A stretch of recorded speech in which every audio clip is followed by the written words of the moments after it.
The Subcommittee on Highways and Transit will come to order. Welcome, everyone. I ask unanimous consent the chairman be authorized to declare a recess at any time during today's hearing. Without objection, so ordered. I also ask unanimous consent members not on the subcommittee be permitted to sit with the subcommittee at today's hearing and ask questions. Without objection, so ordered. As a reminder, if members wish to insert a document into the record, please also email it to documentsti@mail.house.gov. Again, that's documentsti@mail.house.gov. I now recognize myself for the purposes of an opening statement for 5 minutes. Today's hearing continues the subcommittee's efforts to improve highway safety through policy and program reviews within the Department of Transportation as we work towards reauthorizing our nation's surface transportation programs. The National Highway Traffic Safety Administration, or NHTSA for short, estimates nearly 41,000 people died in motor vehicle-related crashes in 2023. While this was a 3.6% decline from 2022, fatalities are still up compared to the last decade. Driver behavior has changed considerably since 2020. After pandemic-era closures began in March of 2020, driving trips dropped by 60% and speeding risk increased by 64%. These risks have only increased as traffic enforcement declined after police officers were discouraged from, quote, non-essential contact, and radical political movements called for the defunding of police across the country. This came to a head in 2021 when traffic fatalities jumped more than 10%, the highest number of fatalities since 2005, and the largest percentage increase since 1975. Today, car travel has returned to normal, but traffic enforcement has not. According to a New York Times report, traffic stops have declined by as much as 91% in cities since 2020. Again, 91% in cities since 2020. Underfunded and understaffed police forces mean there are no real consequences for drivers' illegal actions, and it has only paved the way, pardon the pun there, for drivers to speed, drive while impaired, and make reckless decisions endangering others on the road. We have also seen the increase in traffic fatalities disproportionately affect our rural communities. In 2022, NHTSA found 40% of all traffic fatalities occurred in rural areas on non-interstate roads, despite the fact that only 20% of the population resides in these rural areas. Fatality rates remain 1.5 times higher in rural areas than in urban areas. Our rural roads often have narrower lanes, limited shoulders, exposed hazards, and limited clear zones. And drivers tend to be riskier when there is less traffic and fewer traffic patterns that require slower speeds. 68% of our public roads are in rural areas, and 77% of all roadways are maintained by local governments. The backlog for rural road and bridge maintenance was more than $180 billion in 2022.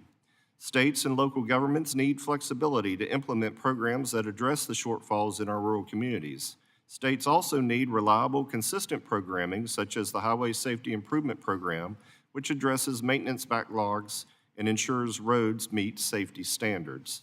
Our current and future road design standards can help drive down fatalities across our communities. Pavement and guardrail standards should adapt to new vehicle technology, such as electric vehicles, which weigh more than traditional vehicles. We should consider if updates to the design standards for guardrails are necessary to absorb the heavier weight and help prevent these heavier vehicles from crossing the median into oncoming traffic. We also need to continue to address work zone safety. Reckless driving puts our roadside workers at greater risk of injury or death. According to the Association of General Contractors, 64% of contractors reported a motor vehicle had crashed into their work zone since 2020. Now, this number is simply unacceptable. Again, enforcement can discourage reckless driving in work zones, but we can also look at ways to better design work zones and related traffic patterns to curtail these incidents. So I look forward to hearing from our witnesses today who will be able to share what's working, what's not, and how we can continue to make our roadways safer. We don't have unlimited funds, as we all know, and it's crucial that we make strategic investments that are proven to save lives. I now recognize my distinguished ranking member, Ms. Norton, for 5 minutes for an opening statement. Thank you, Mr. Chair. I would like to thank Subcommittee Chair Rouser for holding this hearing on the safety of our nation's surface transportation. Safety must continue to be the cornerstone of our work as this subcommittee considers the next surface transportation reauthorization bill. Make no mistake, we are living through a public health crisis in transportation. 40,990 people died on our roadways in 2023. Urban and rural communities alike suffer from infrastructure that has traditionally prioritized the quick movement of cars over the safe movement of people. These deaths are not inevitable. Taking a comprehensive approach to safety saves lives. That includes designing roads that prioritize safety for all users, including pedestrians and bicyclists, equipping vehicles with the latest safety technologies, and continuing to work to crack down on impaired driving.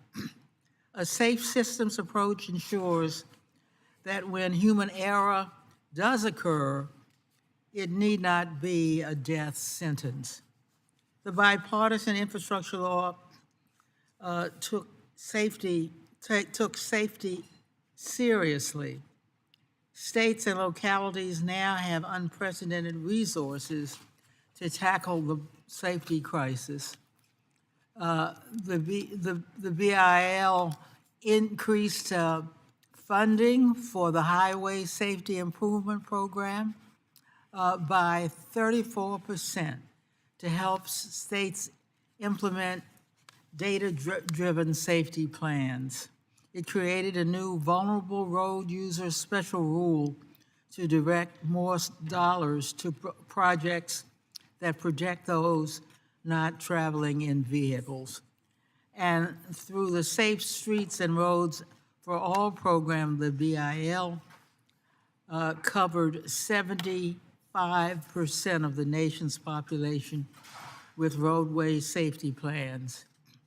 The BIL's targeted investments are making a difference.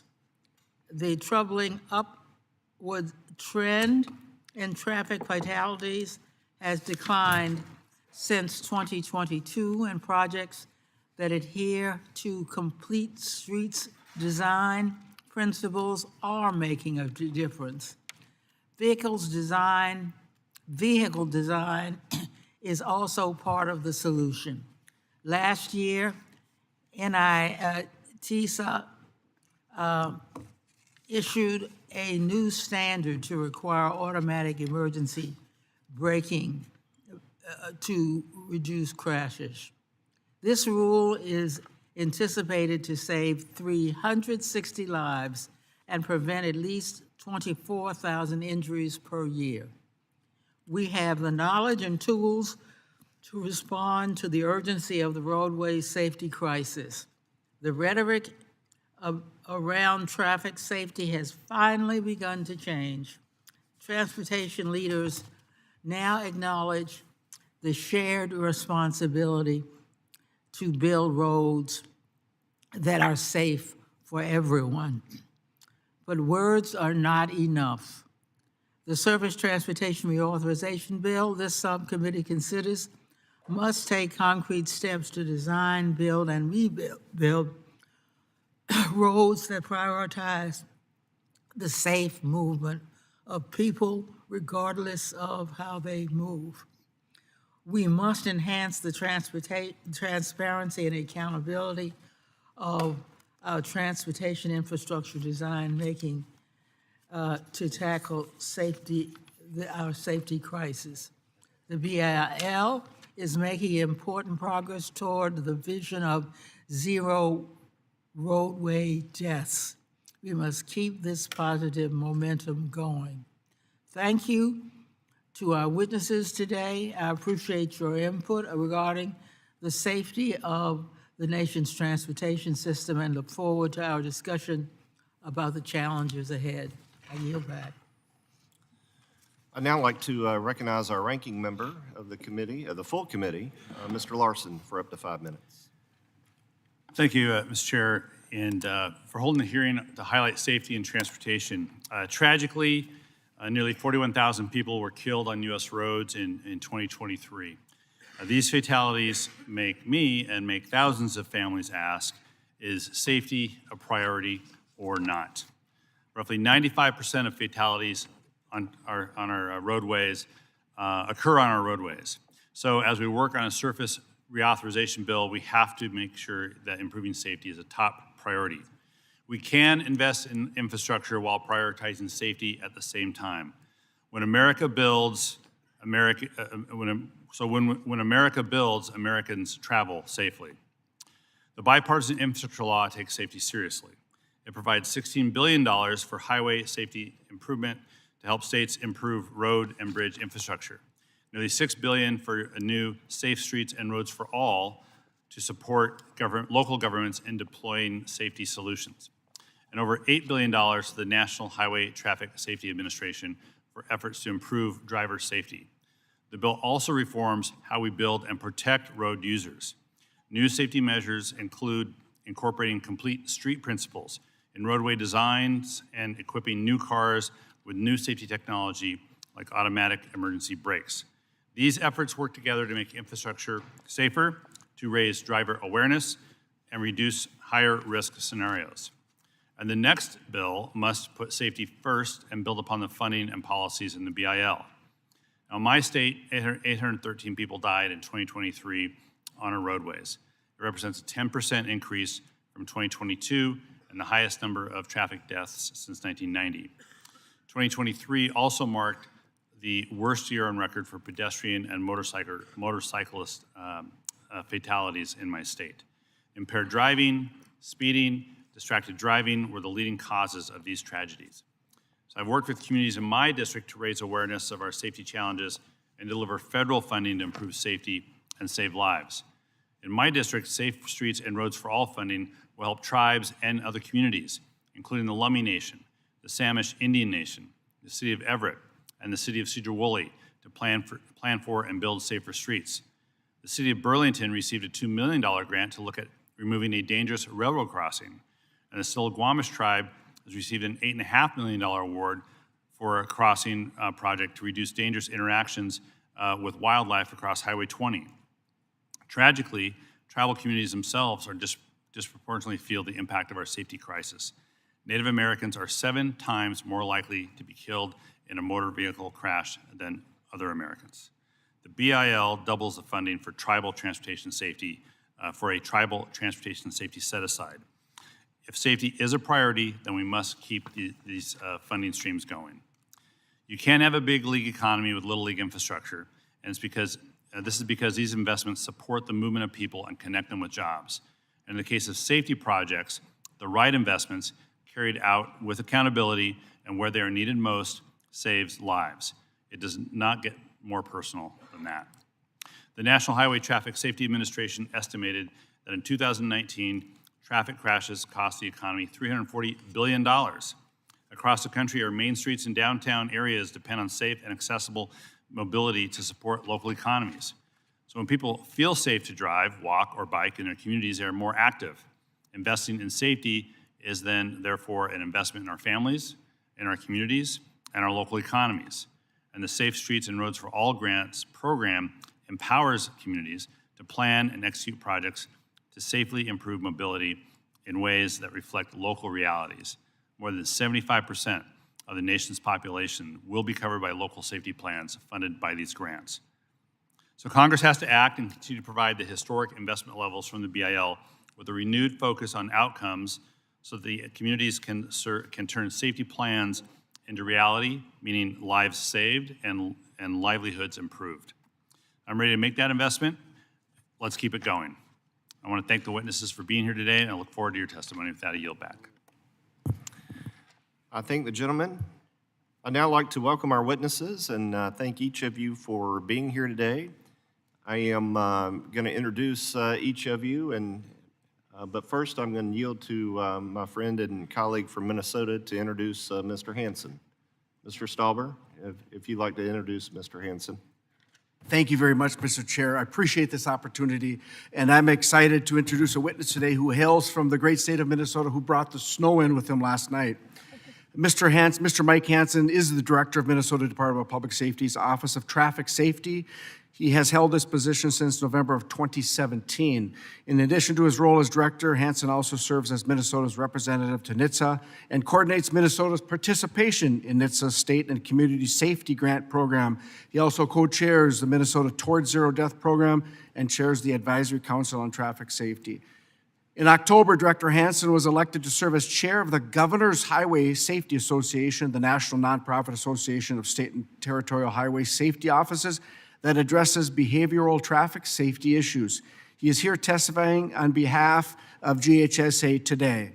I am especially proud to have Director Hansen here, Mr. Chair, as he also wore the law enforcement uniform. He served the Minnesota State Patrol for 32 years, retiring as captain.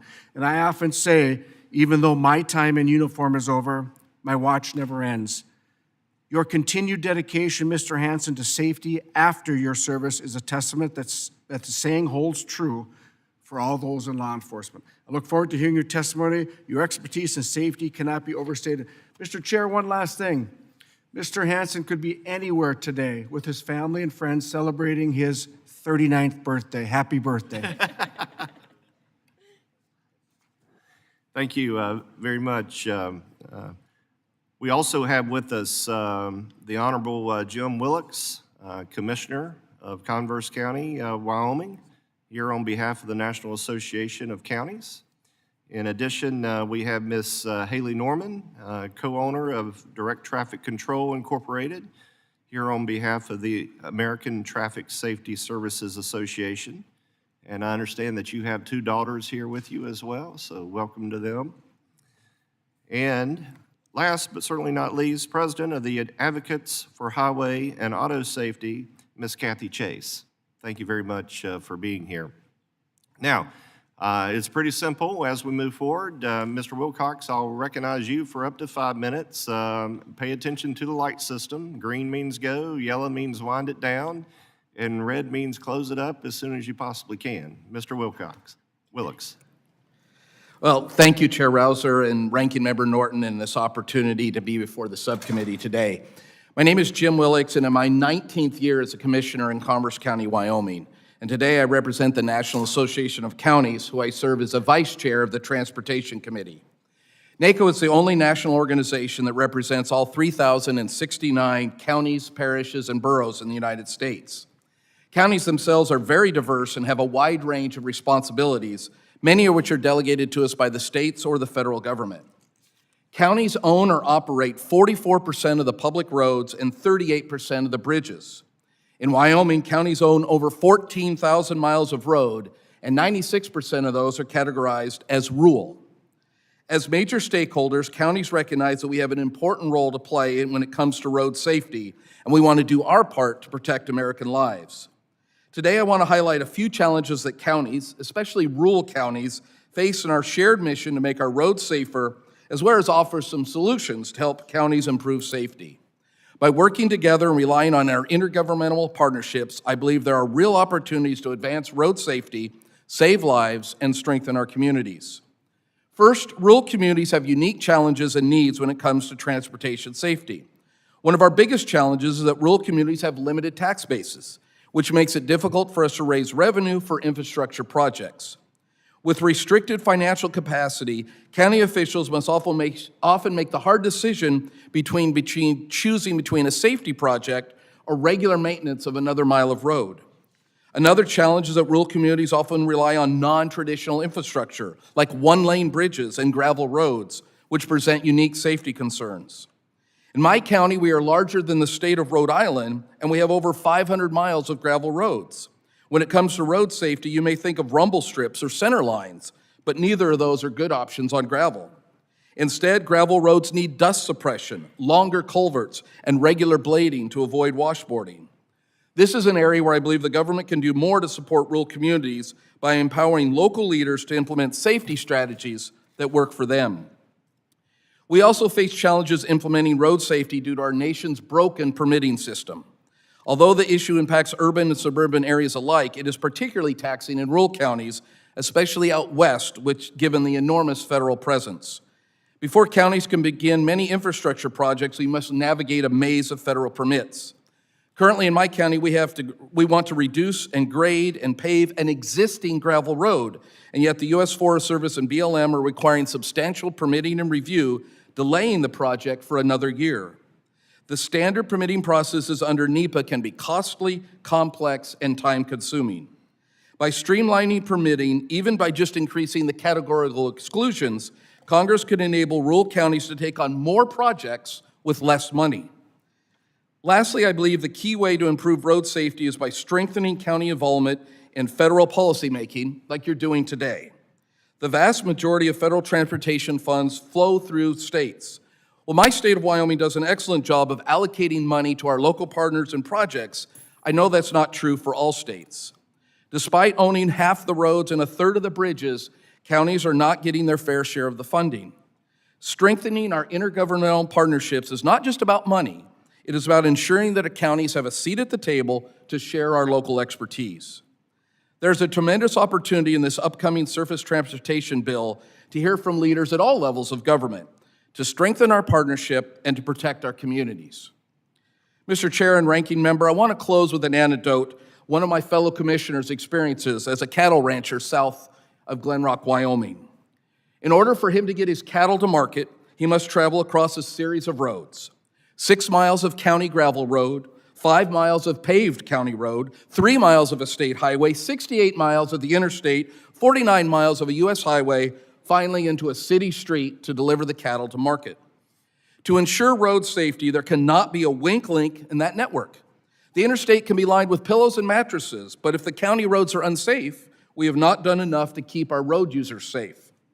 Please note that counties from across the country are looking to be partners and working hand in hand with our federal and state partners to protect our residents and to strengthen our nation's infrastructure. Mr. Chairman, Madam Ranking Member, thank you for this opportunity, and I look forward to the questions. Thank you very, very much. Mr. Hanson, you're recognized. Thank you, Mr. Chair. Good morning.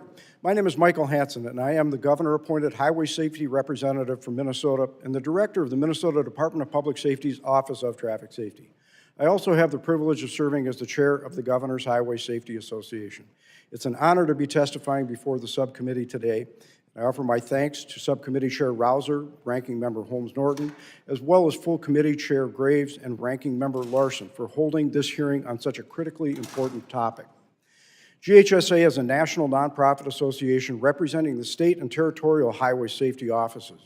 The state highway safety offices implement statewide programs to address behavioral highway safety issues and are the recipients of grants under the NHTSA Highway Safety Grant Program.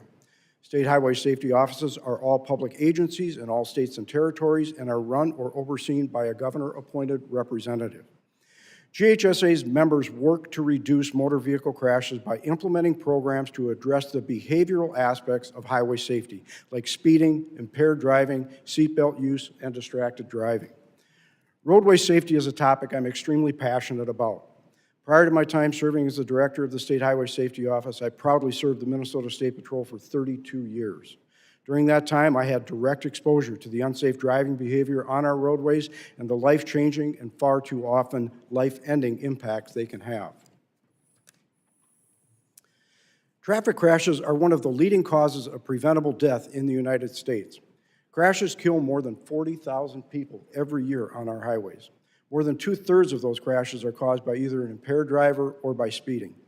Programs that are implemented by the state highway safety offices to address these unsafe driving behaviors are crucial in addressing the increasing roadside fatalities we are seeing. One of the key tools available to address unsafe driving behavior is traffic law enforcement. Over the past several years, due to several factors, including concerns for fair policing practices, reduced public support, and staffing shortages, the amount of traffic enforcement being conducted across the country has significantly decreased. We have seen a corresponding increase in unsafe driving behavior, especially in the areas of impaired driving and speeding. GHSA strongly supports the proven role of traffic enforcement and the wider criminal justice system in preventing crashes and stopping dangerous drivers. Traffic law enforcement holds drivers accountable for poor choices that without intervention can be deadly. By focusing on data-driven unsafe driver behaviors in traffic stops instead of citations for administrative requirements, we can help ensure the traffic stops are fair and address those unsafe driving behaviors. State highway safety officers receive formula and program-specific funding from NHTSA, which are commonly referred to as the Section 402 and 405 grants. In order to participate in these programs, states must submit a highway safety plan every 3 years, an annual grant application, and an annual report. Additionally, states are routinely subject to oversight activities from NHTSA, including comprehensive compliance reviews. State highway safety officers across the country are doing their best to implement meaningful programs to improve driver behavior. But we are bogged down by the amount of administrative red tape and limitations on how we can spend funds that we receive from NHTSA. Over the past several years, there has been an increase in this administrative burden associated with these programs. An example of this amount of detail that NHTSA is requiring is the approval for the annual grant application.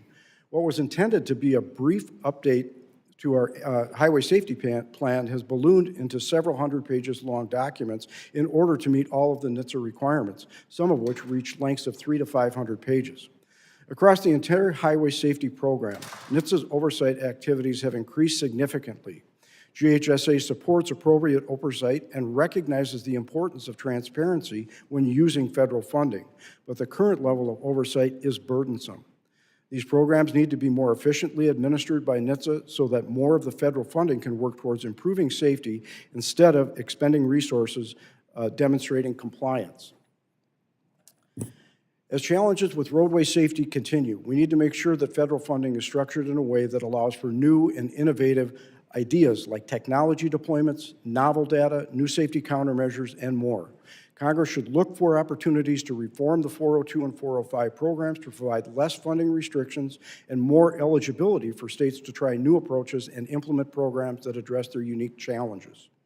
In conclusion, state highway safety officers work hard to implement meaningful and effective programs to save lives, but there is room for improving the NHTSA grant programs to better support the states. The Highway Safety Grants Program is hampered by excessive administrative burdens and a lack of flexibility. This diverts valuable resources away from implementing safety programs, streamlining these programs, reducing paperwork, and empowering the states to tailor their initiative to these specific needs. GHSA looks forward to working with the subcommittee as it works to tackle the safety challenges on our roadway and improve the efficiency and effectiveness of federal grant programs. Thank you for the opportunity to address the subcommittee today, and I look forward to your questions. Ms. Norman, you're recognized. Thank you, Mr. Chairman. Good morning. My name is Haley Norman, and I'm the co-owner of Direct Traffic Control out of Muskogee, Oklahoma. I appreciate the opportunity to testify today about reducing roadway fatalities. Our company is a small family-owned business that currently employs 127 team members across the state of Oklahoma. We make roads safer through the installation of pavement markings, traffic signs, guardrail, and the management of roadway work zones. I am testifying today in my role as the chair-elect of the American Traffic Safety Services Association. ATSA members manufacture, distribute, and install roadway safety infrastructure devices such as guardrail and cable barrier, traffic signs and signals, pavement markings, and work zone safety devices. Reaching zero fatalities remains a very serious challenge. According to the most recent estimate from NHTSA, over 40,000 people died on roadways across the country in 2023, as we've heard numerous times today. Everyone on this committee and on this panel recognizes the severity of the current roadway safety crisis. Collectively, we need to work together to identify actions that will address this crisis, while working to develop new solutions for the future as well. As this committee works on the next surface transportation bill, I wanted to highlight the important programs and areas that contribute directly to saving lives. The Highway Safety Improvement Program is key to achieving the goal of zero deaths and provides dedicated safety funds to each state and DC to address their specific safety needs. And while the IIJA significantly increased funding for HSIP by providing nearly $16 billion, we hope that this program will continue to be a priority in the next highway bill. I have seen firsthand that the projects funded through HSIP have saved the lives of road users across Oklahoma. I believe that any discussion regarding safety must put an emphasis on the men and women that put their lives in harm's way in roadside work zones. I have seen the dangers of that these workers face. I know that many ATSA members have lost a friend or a colleague in a work zone crash. I have watched the dash cam footage of our own workers. Some are my family, and all are my friends, narrowly avoiding being struck in a work zone by a distracted driver. These stories recommit my company and our industry to reach our mission of 0 deaths. As we look to improve roadway safety, we cannot overlook rural and tribal roads. Tragically, while only 20% of Americans live in rural areas, 43% of all roadway fatalities occur on rural roads. American Indian and Alaska Native adults have a traffic fatality rate 7 times higher than any other ethnic group. The IIJA made good inroads in these areas to improve safety. However, we do believe that Congress has more work to do to protect our users of rural and tribal roads. While we know that there are difficulties in administering and implementing discretionary grant programs, the Safe Streets and Roads for All program works to protect vulnerable road users through the deployment and installation of life-saving roadway safety infrastructure devices. The IIJA set a new baseline with historic levels of funding in roadway safety, but many challenges still face our industry. We support the goal of increasing the American manufacturing sector and creating good-paying jobs across the country by expanding the application of Build America, Buy America requirements. However, without a thoughtful approach to implementing the Buy America requirements, this expansion has the potential for catastrophic impacts on the roadway safety infrastructure industry. Small businesses such as my own face price increases, product scarcity, and a mountain of paperwork and certifications. The costs associated with having a small family-owned business are mounting. Inflation has sharply increased the price of products, and therefore the IIJA has not funded as many projects as we had hoped. Frivolous litigation and rapidly rising insurance premiums have also diverted far too many resources away from improving roadway safety. Let me end my statement with a sobering statistic.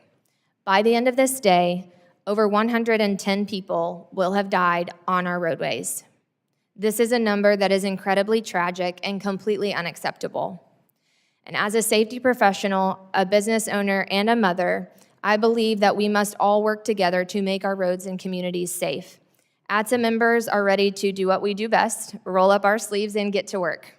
Thank you so much for the opportunity to testify today, and I look forward to answering your questions.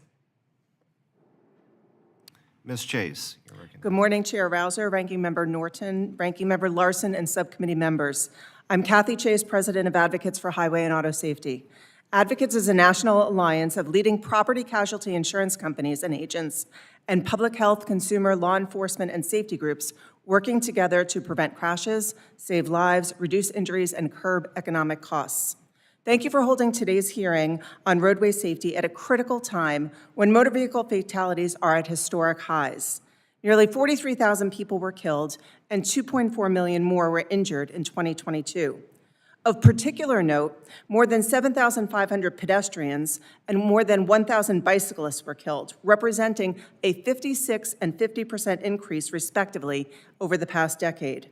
Additionally, motorcycle riders experienced the highest fatality toll since data collection began in 1975, with more than 6,000 riders being killed. Fatal truck crashes also have been on the rise, increasing by 76% since 2009. Nearly 6,000 people were killed and over 160,000 people were injured in crashes involving large trucks. These are not just statistics. They are family members, friends, and members of communities throughout the country. They include Transportation Secretary Duffy's family and numerous members of Congress. Many victim advocates are joining us today virtually. I want to extend my condolences for their losses and thank them for their perseverance to advance effective solutions to prevent crashes. In addition to the physical and emotional repercussions of crashes, the annual economic cost is approximately $340 billion. Moreover, the Network for Employers for Traffic Safety finds that crashes cost employers more than $72 billion in direct crash-related expenses in 2019. Since Advocate's inception in 1989, we've worked with victim advocates and safety stakeholders to advance a holistic approach to improving traffic safety by focusing on safe vehicles, safe road users, and safe roadway environments. This approach is akin to what is known as the safe system approach, which has the additions of safe speeds and post-crash care, which are also vitally important. Considering today's hearing is focused on roadways, I will discuss steps that can be taken now to improve our streets, roads, and highways. But I'd just like to note that the advances in all three areas go hand in hand and are available and needed. America's roads move an ever-increasing number of people and goods. We all rely on our infrastructure system for household goods supplies to be delivered, for family vacations to be enjoyed, and for our nation's economy to thrive. Unfortunately, our roadways and bridges are in urgent need of improvements and preservation. The American Society of Civil Engineers has given America's roads a grade of D, with 43% in poor or mediocre condition. Not much better, our bridges received a C grade, with 42% being at least 50 years old and more than 46,000 considered structurally deficient. The Infrastructure Investment and Jobs Act authorized upgrades to the Highway Safety Improvement Program that will help to protect vulnerable road users and provides robust funding for the Safe Streets and Roads for All program, or SS4A, to provide direct access to localities to make roadway improvements. These changes promote infrastructure features that consider multimodal use, calm traffic, reduce vehicle speeds, and prevent or mitigate harmful interactions among road users. Infrastructure improvements consistent with the SSA are supported by federal grants, including speed curbing features like speed humps, road diets, and roundabouts. In fact, intersections converted from traffic signals or stop signs to roundabouts have reduced injury crashes up to 80% and cut all crashes by nearly half. Moreover, roundabouts are efficient in keeping travelers moving and can be implemented both in urban and rural areas under a wide range of traffic conditions. We also support the Highway Safety Program Section 402 and National Priority Safety Program Section 405 grants. As with all federal safety grants, it is critical that these programs include clear and transparent measures for success to ensure funds are spent as intended and result in actual safety benefits and improvements. As was stated, before the end of today, 116 Americans will be killed on our roadways. That equals more than all the people in this room about right now. We can and must implement proven solutions to improve our roadways and make them safer for all. Thank you very much. Well, thank you. I now ask unanimous consent that the witnesses' full statements be included in the record. Without objection, so ordered. I ask unanimous consent that the record of today's hearing remain open until such time as our witnesses have provided answers to any questions that may be submitted to them in writing. Without objection, so ordered. And then I also ask unanimous consent that the record remain open for 15 days for any additional comments and information submitted by members or witnesses to be included in the record of today's hearing. Without objection, so ordered. So I want to thank each of our panelists for being here today. Your testimony is very good. And we now turn to questions for the panel. So I will recognize myself for up to 5 minutes. Now, I'm going to come at this from a little bit different angle than many of my colleagues may, just because of some specific experience I had when I was in the state legislature.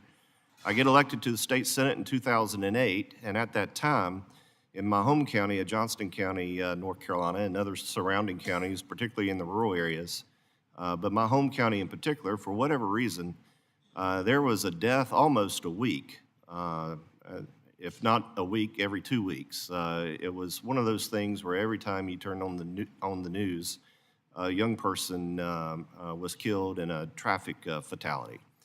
And in the more rural areas, you have narrower roads, straight, very straight roads in some places, and then, a quick turn.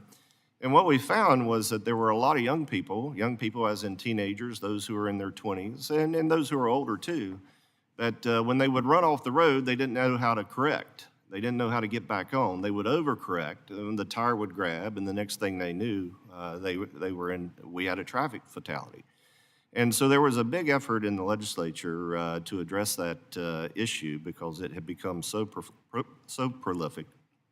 And what we ended up doing was basically enhancing drivers' education, specifically encouraging, incentivizing parents to travel more, with their children as they learn how to drive. So if you were going to get your license at age 16, at age 15 with your learner's permit, a big part of the requirement was experience behind the wheel. That your parents or guardian or whoever was with you would document as part of a log, and that translated into saving lives. It worked. So my question is, of the fatalities we have out there, how did the demographics break down? Is it universal, or are we having in these rural areas like we had in North Carolina, where it was mostly younger people that were overcorrecting? I'm just curious your experience on that front and recommendations that aren't necessarily roads and bridges, but driver education related. Anybody? I'd be glad to try to answer that. Thank you, Mr. Chairman.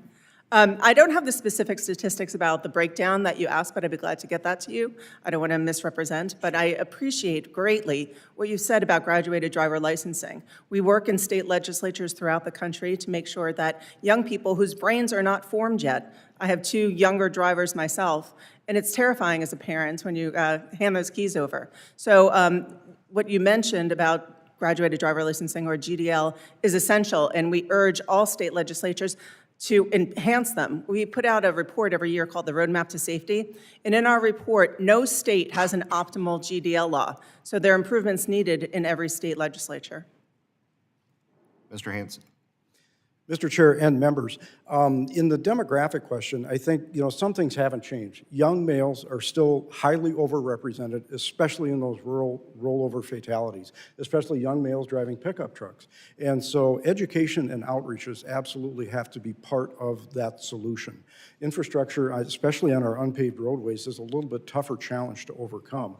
So when we address those driver behavior issues through education and through outreach and through training, that is going to be the thing that will provide the benefit and save those rural lives. Thank you. Mr. Willicks? And thank you, Mr. Chairman. As a commissioner, we don't deal a lot with the driver behavior. We're trying to deal with the road. And as I mentioned, washboards, if you are on rural roads, that's one of the dangers you have when you get that, you lose traction. So we try to address that as best we can. The slopes of the gravel roads, reduce those, so if they do go off the road, we reduce the chance for overcorrection. But here's the challenge, is many of those rural roads have an average daily traffic of 15. So how much, when you're making the financial considerations of where to spend your dollars in a rural community, how much effort can you spend on a road that has low volume but a high risk versus a road that's got a lot of volume and a less of a risk? So those are the challenges we face all the time. Try to do it as we go along, but dealing with the slopes and the washboards are things we try to deal with on the gravel roads that help if they get into a bad situation.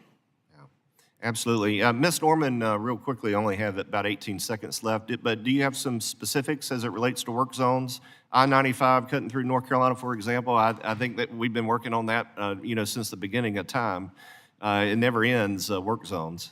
Yeah, thank you for that good question. And I think in regards to work zones specifically, there is some new teen driver training specifically for work zone, which is not in current driver education. And that is really picking up, especially in Oklahoma. It is actually now a law that they take a course to get their driver's license that is specific to work zones. And so ATS is happy to share that information as well and get that into other states. That'd be great. I yield back. Ms. Norton, you're recognized. Thank you, Mr. Chairman. Ms. Chase, in 2023, 40,990 people were killed on public roads. That is 8,096 more deaths than in 2013, despite hundreds of billions of dollars of taxpayer investment to maintain and improve our transportation system. Why is it important to ensure that federal transportation safety dollars are used for their intended purpose? Thank you for the question, Ranking Member. It's vital that federal dollars are spent for the precise reason that you just shared. Our country is experiencing a public health crisis on our roadways.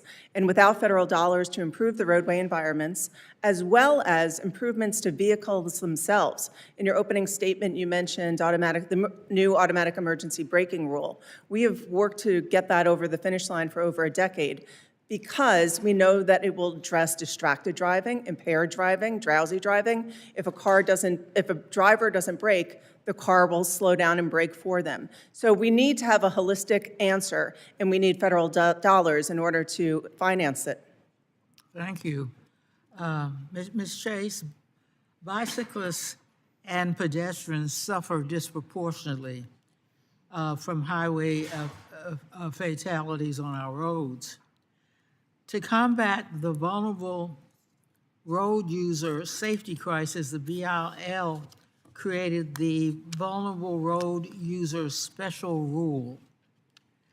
The rule requires a state to direct 15% of its Highway Safety Improvement Program funding to vulnerable road user safety projects if bicyclists and pedestrians make up at least 15% of the state's traffic fatalities. Why does it make sense to dedicate highway safety funding for projects that address ongoing safety challenges facing vulnerable road users?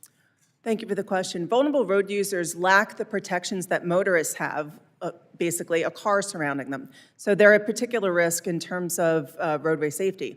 I think that program that allocates a certain percentage toward vulnerable road user safety makes sense, because you're addressing a known problem. Oftentimes, we don't pay attention to the problem at hand, but everything that is decided should be based on statistics and facts. And that's why it's so important to address vulnerable road user safety, which we know have been increasing by over 50% over the last decade. Thank you. Mr. Hanson and Ms. Chase, currently manufacturers and operators of vehicles equipped with automatic driving systems are required to submit crash data to NHTSA. However, they are not required to report so-called close call incidents, where vehicles break traffic rules or operate unsafely but do not crash. Recently, NHTSA published its AV STEP proposed rulemaking, which would create a voluntary oversight program for self-driving cars. What are ways to increase accountability for autonomous vehicles on our roadways? Ms. Chase and Mr. Hanson. Mr. Chair and members, a very good question, and thank you for that.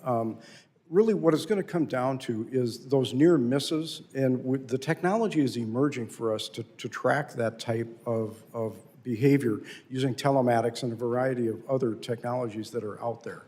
And so the better that we can track that, and the better that we can work with the manufacturers in order to harvest that data, it will identify the countermeasures that we can deploy in order to prevent the types of behaviors or the types of activity that you're describing from taking place in the first place.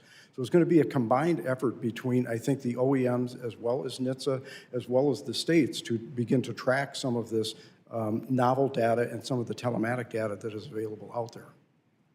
Ms. Chase? I agree with Mr. Hanson in that data collection is essential in order to make proper decisions. A number of years ago, when Congress started deliberating about an autonomous vehicle bill, we came up with a document called the AV Tenets, and it provided a blueprint on how autonomous vehicles could be achieved safely. We are not pro or against autonomous vehicles. We just want them to be done in a deliberate and thoughtful way. Our AV Tenets have a number of high-level recommendations, including prioritizing safety for all road users, which includes safety rulemakings and safety and performance data collection, guaranteeing accessibility for all, preserving consumer and worker rights, and ensuring local control and sustainable transportation. These are all promises that are being made by autonomous vehicle manufacturers, so we want to help make sure that all of the promises being offered are achieved. Thank you. I yield back. Mr. Stauber. Thank you very much, Mr. Chair. Before I begin, Mr. Wilcox, Brittany Butler says hi. She works for me now, and she's had a great time working with you, so I wanted to share that with you. Mr. Hansen, Director Hansen, NHTSA put out the results of a national survey on driver knowledge of school bus passing laws in November. Participants were asked for their opinions on the reason most drivers illegally pass a stopped school bus.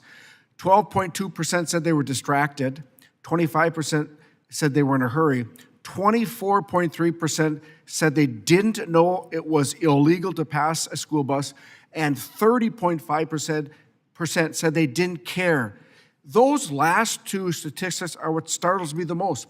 55% of the drivers in this survey either didn't care or didn't know. Director Hansen, can you speak to the dangers of illegal school bus passings? Mr. Chair and members, absolutely. This is a critical challenge for all of us in the traffic safety world. Our most precious cargo are those kids getting on and off of those school buses. And it is something we have to face. Education and outreach are certainly going to be some of the most effective tools that we can deploy so we can reach those drivers who don't know what the law is. But along with that, we also have to be able to have the method and the tools to hold drivers accountable when they don't care, because quite honestly, that is just not acceptable. In Minnesota, over the last 2 years, we've taken about $16 million worth of state-provided funding, and we have created a grant program for our transportation providers to equip our school buses with stop-arm camera systems so that we can track those drivers and we can take that enforcement action that they seriously need to be part of. To date, there's about 12,000 yellow buses in Minnesota that would qualify for that. We've equipped over 8,000 of them with a camera system, and talking with my law enforcement partners across the state and with the transportation providers, it's a much, much more effective way to document those violations and hold those drivers accountable. So education, outreach, enforcement, that is the key, sir. The education outreach piece goes to my next question. Would you support a public service announcement like the Click It or Ticket campaign in the 90s for wearing seatbelts? Absolutely. The more we can keep these types of topics in the forefront of the public, the more they pay attention to it, and the more likely we are to obtain that voluntary compliance, which, again, that lessens the need for that enforcement and so forth, but it increases the knowledge and the ability of drivers to know what the law is and what they have to do to comply with that. I can tell you I'm passionate about this, and I'm going to work with you on working to get PSA announcements on the airwaves to make sure that the educational component is there. You said, you mentioned it's our most precious cargo, and we have to protect it. I want to change gears. Director Hansen, we have seen a decrease in traffic enforcement across the country. Has that had an impact on safety? Mr. Chair and members, the data is irrefutable. The decrease in traffic law enforcement that has occurred over the last 5, 6, 7 years across the country has led to significant increases in the bad driving behavior that we are seeing out there. And so traffic law enforcement is the one thing that we can take off the shelf as a state highway safety office. We can put it to work right now, and it will have an effect on driver behavior. Now, again, it has to be implemented in the right place at the right time for the right reason in the right way in order for that to be effective. But, you know, there are examples all over the country where traffic law enforcement has decreased. You know, the D.C. area, you know, the number of impaired driving arrests over the last several years has decreased significantly, but yet the number of impaired driving fatalities has increased almost diametrically to that number. And they're just example after example after example, talking to my partners across the country, where that decrease in that enforcement presence has led to the increase in bad driving behavior. Minnesota, the number of drivers who are apprehended for driving more than 100 miles an hour is roughly triple what it was pre-pandemic. And so we have to employ these tools in an effective way. Thank you very much. Last question. EMS and post-crash care aren't talked about as frequently as tactics to reduce crash fatalities. Can you share more about why you think it is an important element of roadway safety? Mr. Chair and members, and again, thank you for a great question. EMS services, kind of the fourth E of the Towards Zero Deaths concept, and that's post-crash care. Over 40% of people who are killed in a motor vehicle crash are alive when EMS arrives on the scene. We need to find better ways to provide timely care and get them to a proper facility in order to improve that survival rate. Even a small improvement there is going to pay huge dividends for the number of fatalities that are taking place across the country. In Minnesota, we're working with advanced technology and advanced data analysis tools in order to identify ideal positioning for our EMS responders based on crash history as well as real-time data so that we can cut down that response time, get those services to the scene quickly, and get those patients to the hospital quickly. Whole blood. I'm running out of time, Mr. Hansen. I wish we'd have more time. Thank you for your service. Mr. Chair, I yield back. Mr. Larson, you're recognized. Thank you, Mr. Chair. Ms. Chase, your testimony notes that crash tax, which I think your term, which is the annual economic cost of the physical and emotional damage caused by motor vehicle crashes. Can you elaborate, therefore, on why federal safety investments are critical not only to saving lives, but helping communities grow and prosper? In terms of federal safety grants, sir? Is that what you said? I'm sorry, I couldn't hear you. In terms of federal safety investments? Okay. Yeah. Well, in terms of federal safety investments, as we're talking today about roadway investments are crucial. If you don't have the safe roadway environments, then vehicles will not perform as needed and expected. Additionally, the 402 and 405 grants, which help to enhance, which help to address behavioral issues and which also encourage stronger state laws, are essential in order to make all of the roads in our country safer. On that point, Mr. Hansen, I have a question for you with regards to whether roadway safety overall is a federal interest or not. Is it a federal interest that a road in my district be built safely versus one in your district, or should we rely strictly on local governments to take care of that? I think the answer, if I understood the question, sir, is, they're both equally important. And rural road safety is certainly something we need to focus on. And the infrastructure part of this and the behavior part of what's happening on our roads absolutely has to intersect in a meaningful way. So infrastructure affects driver behavior, but driver behavior can overcome infrastructure occasionally. And so I think it is a federal priority to ensure that we have the same level of safe design and safe implementation across the country. Yeah, thanks. Ms. Norman, sorry, I misplaced my glasses this morning. So, Ms. Norman, I note that in your testimony you said you're a Muskogee Creek Nation citizen as well, and your testimony covers tribal road safety. I have a district that includes 8 federally recognized tribes as well. Members all over this committee as well have the honor and privilege to serve with tribal citizens.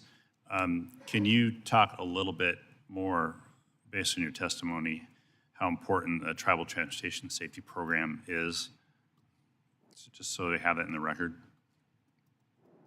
Yes, thank you so much for that. We are so thankful for the continued focus on tribal road safety, and the increase in both the tribal transportation program and the safety set-aside of that program were great steps forward. As a result, my company, as I mentioned in my statement, has worked on projects on tribal lands to install pavement markings, guardrail, signage, and rumble strips in an effort to make those roads safer. I drive those roads myself every day with my kids, and those things are vitally important.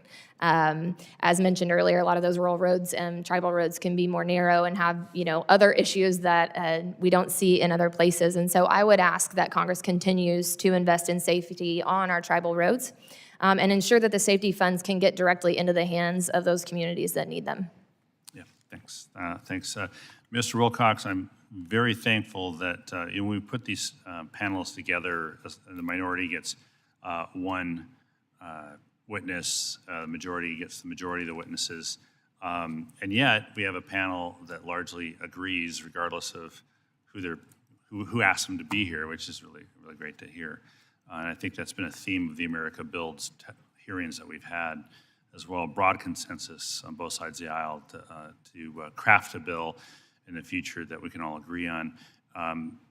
Very pleased as well, as a former county elected official, to hear from you how important the counties think it is for the federal programs to provide money to counties directly, and not necessarily through the states. It must be W states. In Washington state, we also have a very set way of the state legislature taking the federal dollars and allocating to cities and counties as well. Not every state does that. Wyoming sounds like it does that as well. Perhaps West Virginia's in that boat too. But I just wanted to ask you to underscore the role the counties play again, and how important it is for you to have that direct relationship with federal funding sources. Thank you, Representative. Yeah, the path is, it's a system. And as I said in my statement, the whole system has to work. So county roads are a vital part of that. You have both pass-through and grants. And I think the thing that we need to keep in mind is the pass-through at times for rural counties can be such a small amount of money they can't do some projects. So we also need to have the grants available so that you can apply for the bigger projects. $100,000 to a small county is a fifth of a blade. Blades are $500,000 now, whereas they might have $1 million project they can apply through grants. So it's a balancing act that is that's tricky, but is also vital for small rural communities and that balance at the federal level. Thank you. Appreciate that. Thank you, Mr. Nails. Thank you, Mr. Chairman. Despite billions in funding for roadway and safety programs, traffic fatalities remain above pre-pandemic levels. DOJ and the work Elon Musk and his team are doing to expose the waste, the fraud, and just government fat of these agencies. Programs that merely exist because no one in Congress has objectively looked at them and asked, is this worth federal taxpayer monies? I think it's key to highlight federal taxpayer monies. A lot of programs that have good intentions. If people in their state or local municipalities want to invest in PR campaigns, then I think that's great. Go for it. However, I question if it's the most effective use of taxpayer monies. Can we provide concrete evidence that NHTSA's behavioral safety programs, like the high visibility enforcement, public awareness campaigns, have directly reduced crashes and not just increased awareness? Increasing awareness is fine, but it should be temporary. Are Section 402 or 405 programs improving roadway safety? Or are the relics of previous attempts to just do something? I mean, are we really reducing drunk driving with the drive sober or get pulled over? Are we reducing it? I don't think so. NHTSA's website, look it up. I just looked it up. 13,000 lives last year. Drunk driving deaths last December, the highest in 15 years. Ms. Chase, you said it. You said a few minutes ago, everything should be decided by statistics and facts. I believe some of NHTSA's safety programs do not improve safety, and the statistics and the facts support my conclusion. We have a $36 trillion debt. We need to start thinking about cutting these programs and the career bureaucrats who do this work. It needs to be either private money or at the state and local level. With that, I yield. Gentleman yields. Mr. Johnson, you're recognized. Thank you, Mr. Chairman and Ranking Member, for holding this hearing. It's a critical hearing when we're talking about lives lost on American highways. In fact, 400,000 lives lost on American roads in the past decade. That means 400,000 empty dinner table chairs, 400,000 missed birthdays, 400,000 futures that have been snuffed out. And these aren't just numbers, it's real lives torn apart by preventable tragedies. This is devastating. And the bipartisan infrastructure law recognized the need for safer roads and invested more than $38 billion in safety projects. Thanks to these efforts, we've seen a decline in traffic fatalities. That progress is now being recklessly jeopardized. The U.S. Department of Transportation's recent memo prioritizing funding for safety based on birth and marriage rates represents a dangerous diversion of resources away from critical safety initiatives and proven technologies that save lives.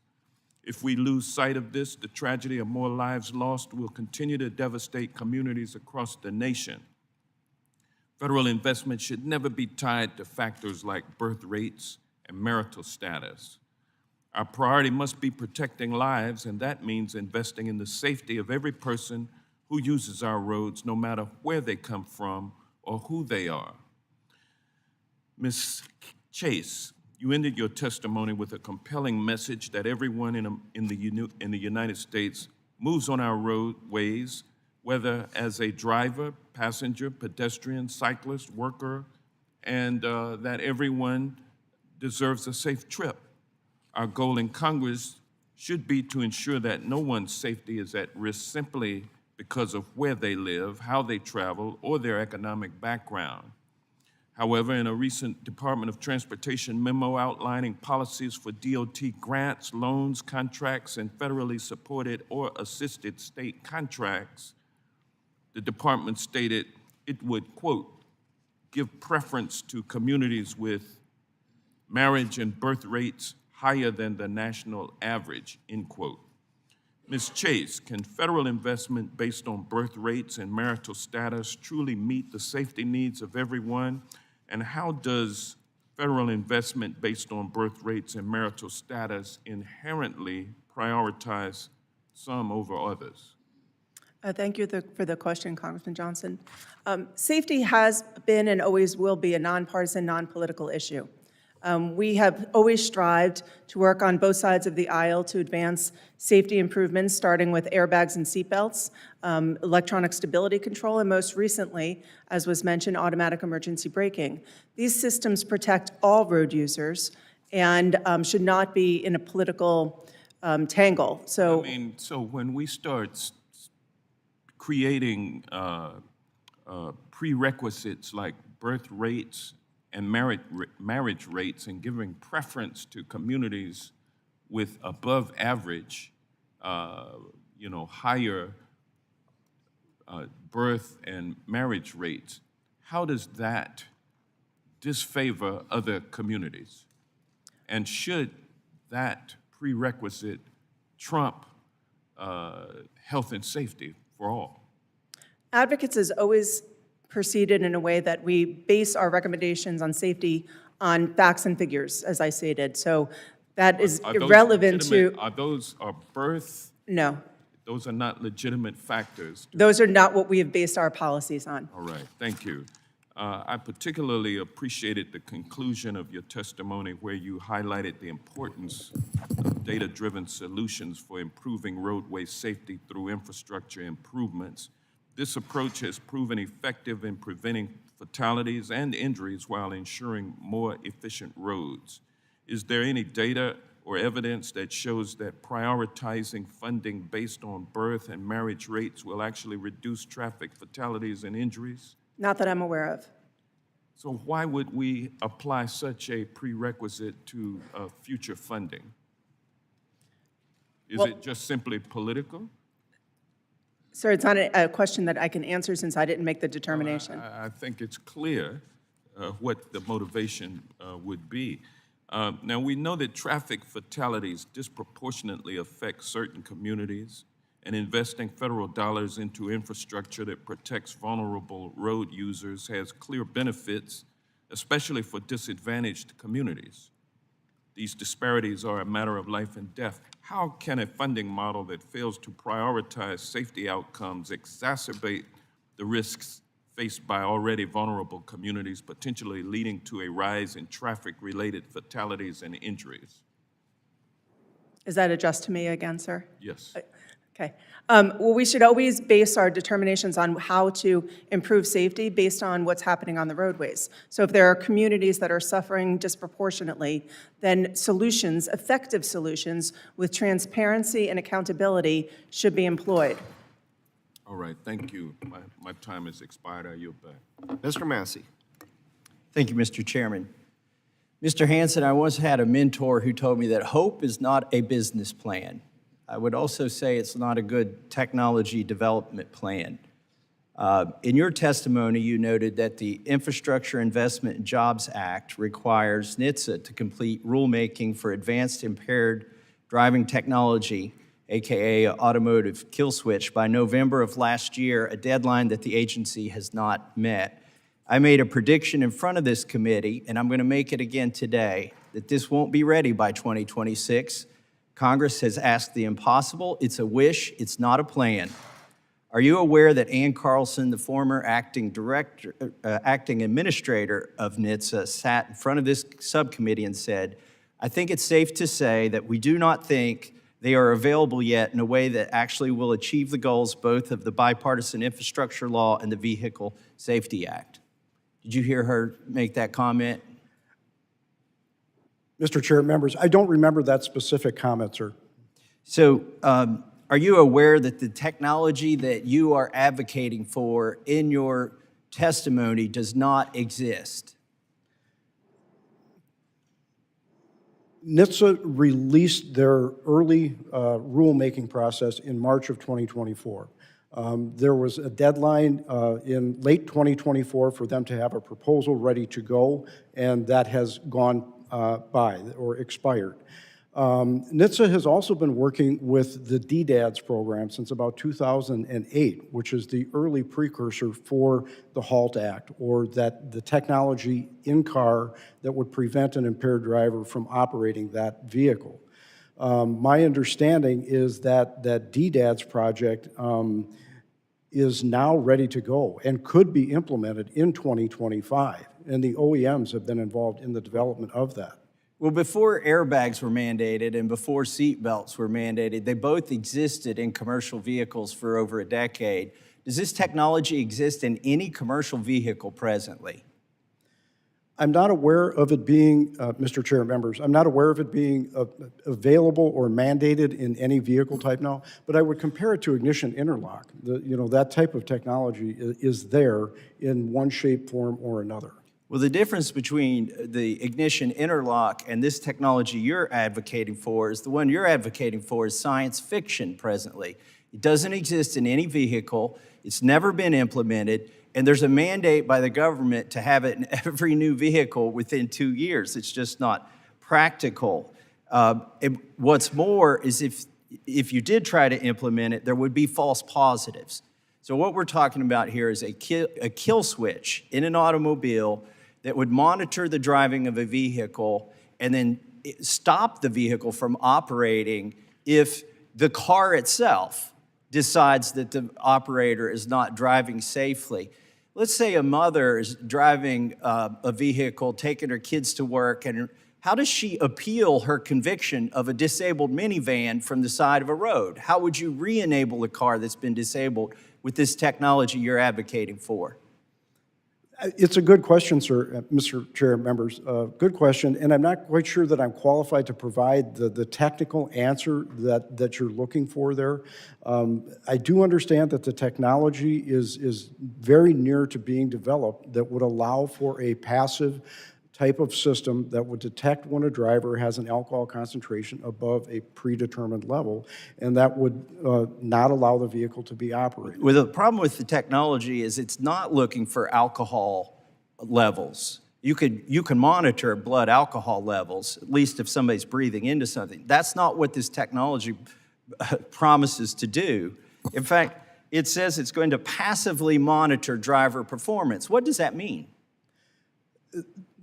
Mr. Chair and members, my understanding is that it doesn't require any active participation by the driver. like an ignition interlock system would. It simply is a system that exists within the vehicle platform that would detect when a driver has a predetermined alcohol concentration or is above that predetermined alcohol concentration. So this is primarily focusing on preventing an impaired driving incident from happening before it does. The specification hopes to do that, but the technology does not exist. It simply doesn't exist. And what's more is if it did exist, there's some cost associated with developing it. Maybe an autonomous vehicle could perform this, but what does an autonomous vehicle cost?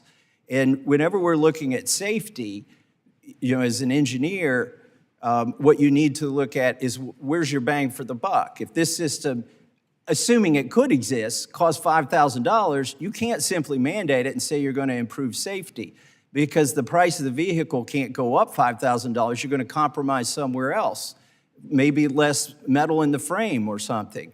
So I think it's foolhardy for you to sit here and testify that we need to have this technology available on this timeline because it simply does not exist. We don't know the cost. We don't know how it works. And there would be false positives that could put the public at danger. And with that, I yield back. Mr. Garcia. Thank you, Chairman, Ranking Member, and to all of our panelists this morning. Commissioner Willicks, in a region as large and complex as Chicago, addressing transportation safety can't be done one town at a time. It takes a coordinated regional strategy. That's why the Safe Travel for All roadmap prepared by the Chicago Metropolitan Agency for Planning is so important.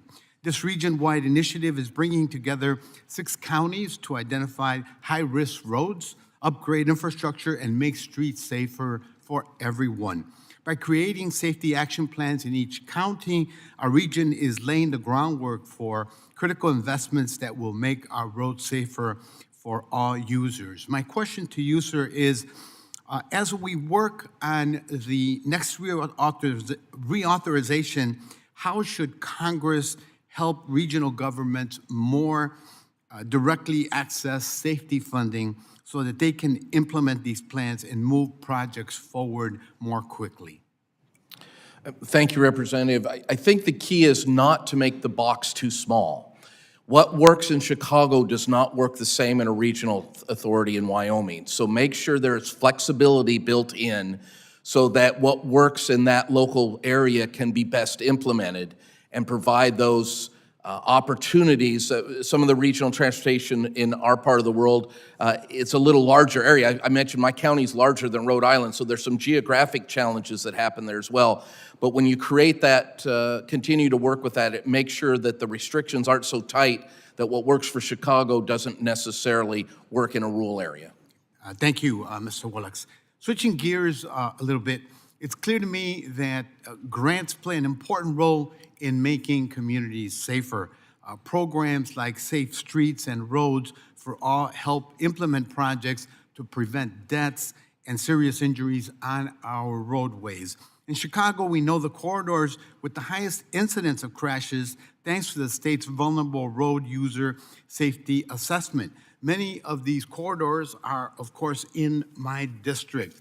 Ms. Chase, I'm going to ask you to comment and to answer a question. We know that Indigenous, Black, and Hispanic populations all experience pedestrian and bicycle fatalities at higher rates, up to 3 times more frequently than the general population. We cannot effectively address the issue of traffic safety without accounting for these inequities. That's another reason why the bipartisan infrastructure law programs like Safe Streets for All and transportation alternatives are so important. The benefits of investing federal dollars into infrastructure that protects vulnerable road users are reaped, especially by disadvantaged communities. As this committee considers new investments in traffic safety, how can we ensure that those dollars reach communities most impacted by this crisis? And that's a question for Ms. Chase. Thank you for the question. I think it's essential that when we're looking at the next reauthorization bill, that we take a good look at what is happening on our roadways and make determinations to address the problems. We know that some of the leading crash contributors are drunk driving, speeding, not wearing your seatbelt, and distracted driving.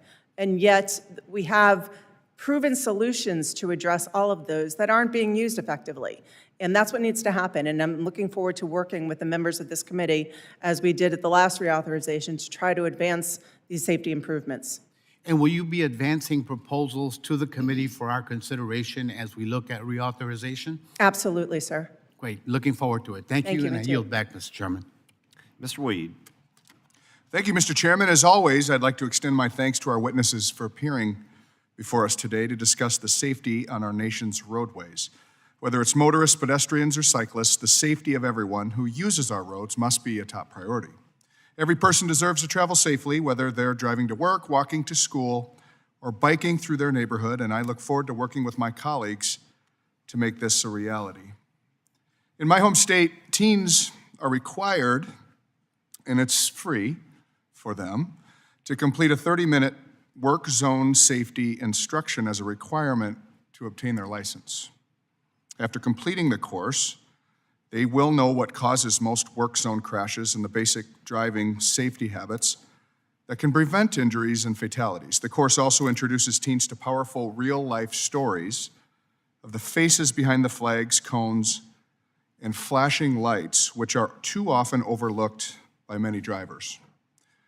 Ms. Norman, I'd like to direct my first question to you. What can this committee do to support state efforts like this on work zone safety? Thank you so much for that great question. It's a wonderful program that's happening in several states. And this committee can continue to invest in the roads, in safety. We are, at ATSA, we are very confident that there is a lot that can be done as far as behavior goes, but that we also need to remain focused on what happens when we can't control behavior. And so I am thankful for that program, and I think that one thing that can be done federally is awareness and communication between states on best practices. I believe that we will see that that type of program is effective and should be shared across states. So thank you for mentioning that. So that program is currently only offered, and again, it's free, it's privately funded in Oklahoma and Wisconsin.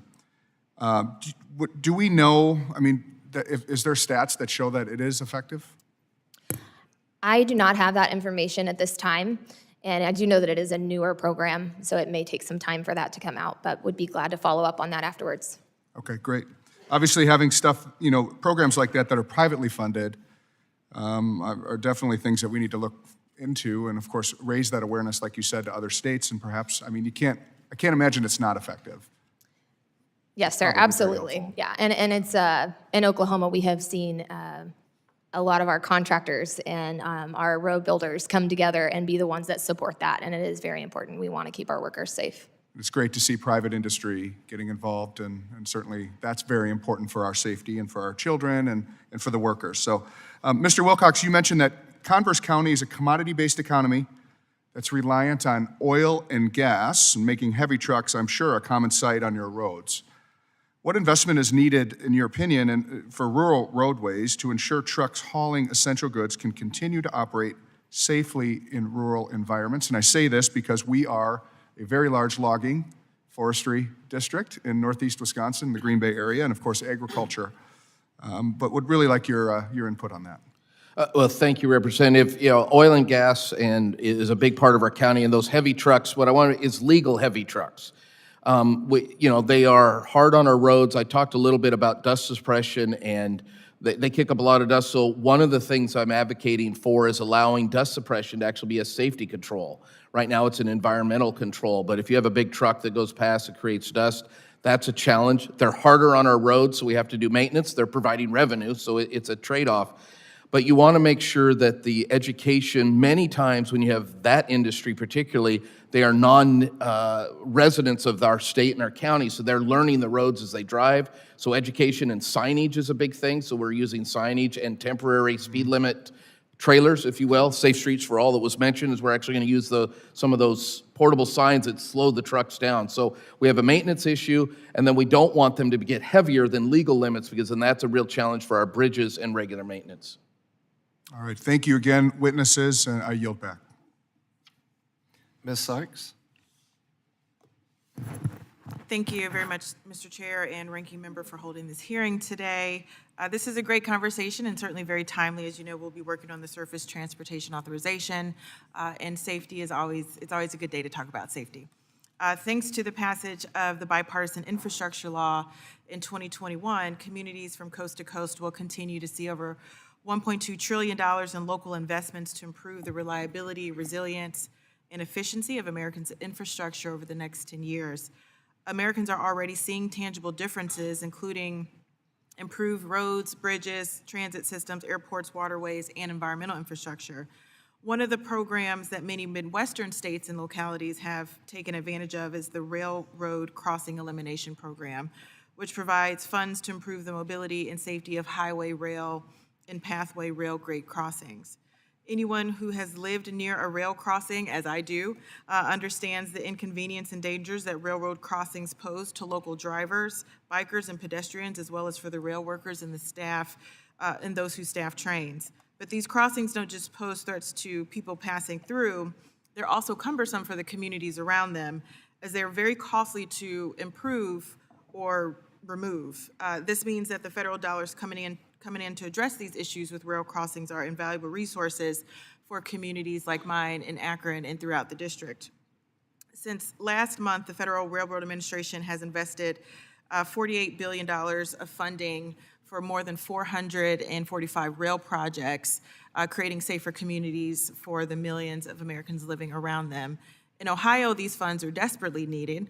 While the number of train vehicle crashes at public highway rail grade crossings isn't as high as it was in 2001, when there were 123 crashes, the recent jump from 62 to 77 is certainly a cause for concern. And with, I know we're not talking about rail, but I can't not help talk about rail. There was a train derailment today in Ohio, so it's always timely. But I'm going to turn our attention to Ohio's 13th district. I was thrilled to see that the Ohio Rail Development Commission awarded $13 million of Railroad Crossing Elimination Program funding from the federal government with pass-through funds to remove existing rail crossings and build a grade separation in the city of Hudson, which has consistently had issues. And while this project will likely bring more orange barrels to the streets of Hudson, it's certainly important to remember that these orange barrels mean jobs and opportunities for folks in Ohio. Mr. Chase, I want to ask you a question. We know that safety alone is a reason enough to, Ms. Chase, excuse me, to invest in our communities, but could you also speak to the economic benefits of safe roadways? The economic investment of safe roadways, you said? Yes, ma'am, thank you. I'm sorry, I'm having a hard time hearing today, my apologies. Yes, we know that crashes cost our economy $340 billion every year, and any investment in both the roadways and vehicles and in safe road users will pay off. As I was stated in my written testimony, this amounts to a crash tax, if you will, of about $1,000 on each American. So clearly, with that combination and the mounting death and injury toll, we can and must do better to make our roadways safer for all road users. And as I mentioned earlier, we have proven solutions. So it's not like we're curing cancer. We know how to make our roadways safer. We need our leaders and our safety stakeholders to implement proven answers. Thank you so much for your response there. In December of last year, the Akron Metropolitan Area Transportation Study, also known as AMATS, released its latest analysis identifying the region's most dangerous intersections for both pedestrians and motorists. 222 bicycle-related crashes occurred in 2021, and 2022 and 2023. 204 of them resulted in injury and 2 of them in a fatality.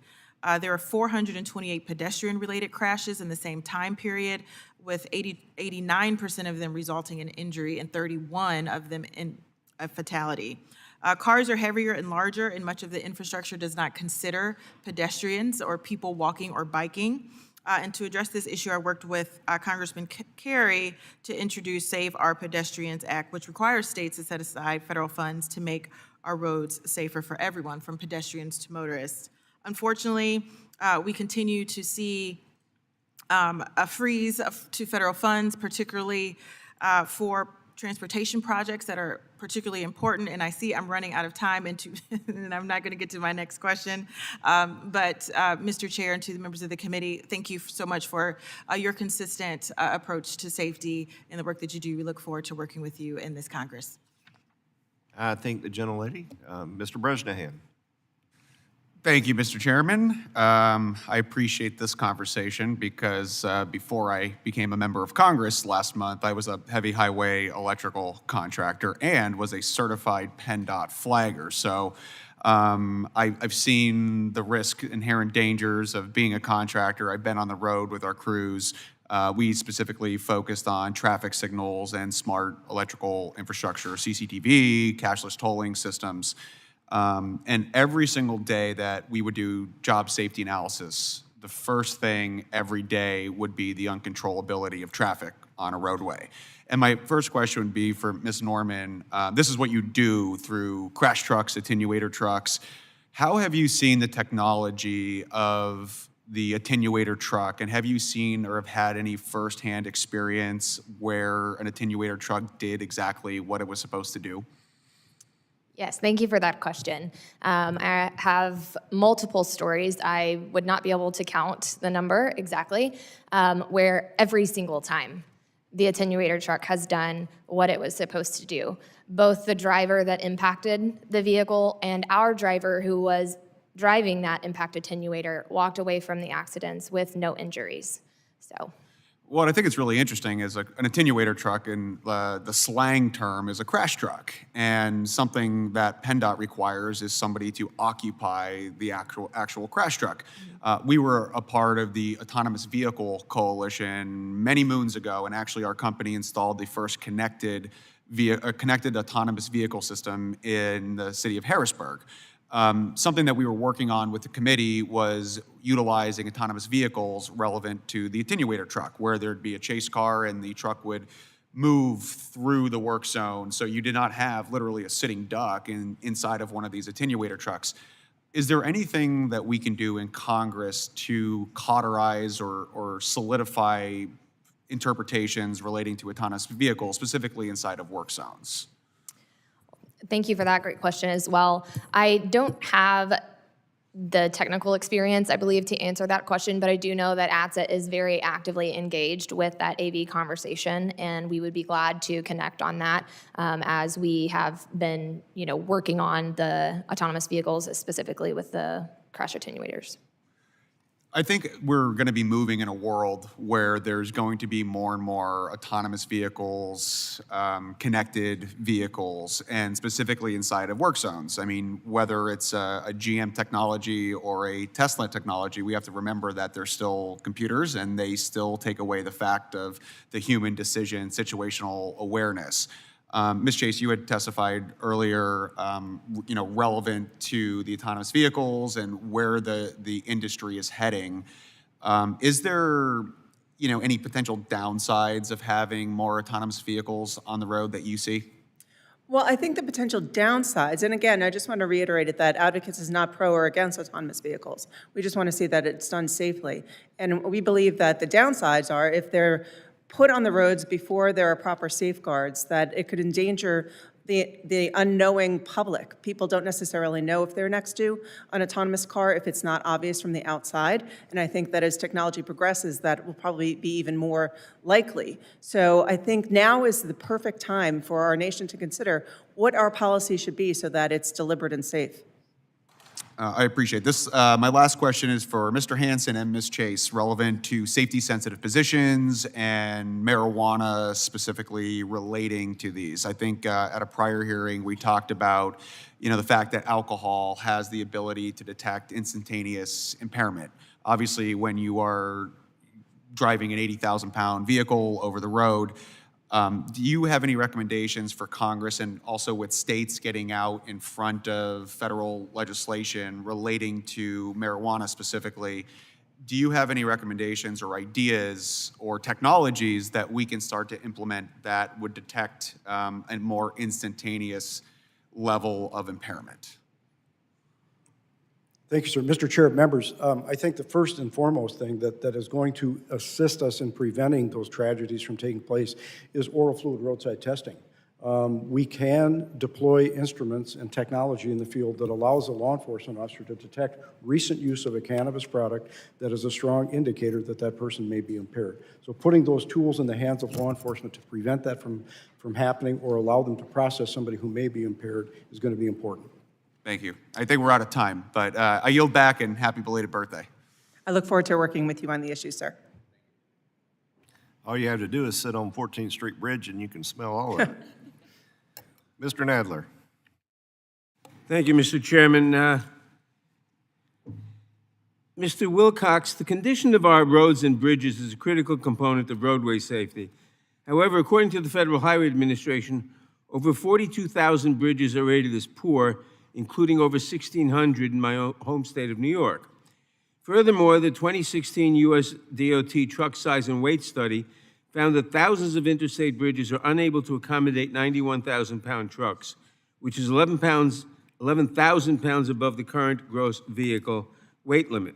Even more troubling is the damage these heavier trucks cause to our local bridges. No truck loads and unloads on an interstate. They all eventually rely on local infrastructure.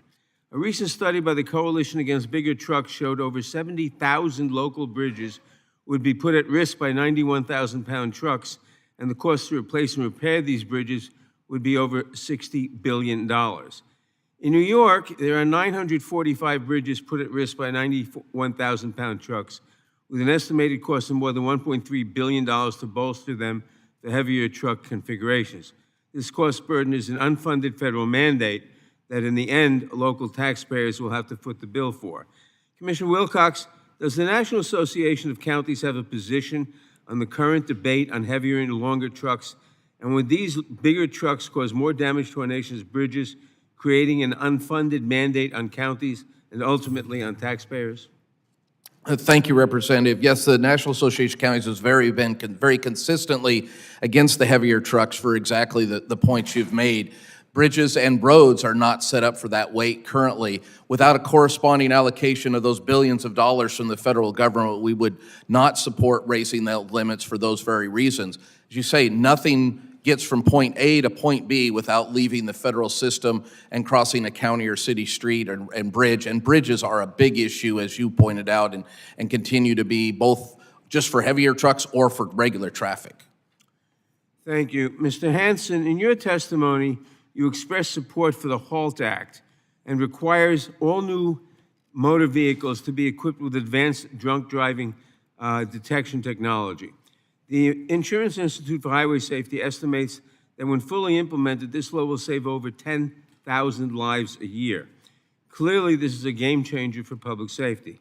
NHTSA has already missed the statutory deadline in promulgating a final rule implementing the HALT Act. Per the law, the agency now has a maximum of 3 additional years to finalize the regulation. Can you elaborate on GHSA's support for the HALT Act and why it's important for NHTSA to fulfill its statutory mandate? And what can Congress and stakeholders do to hold NHTSA accountable to complete its rulemaking? Mr. Chair and members, thank you for that question. Anything that we can deploy to prevent an impaired driving incident from happening is something that is worth looking at. As you correctly mentioned, over 10,000 people a year lose their lives in completely preventable and predictable events when an impaired driving crash occurs.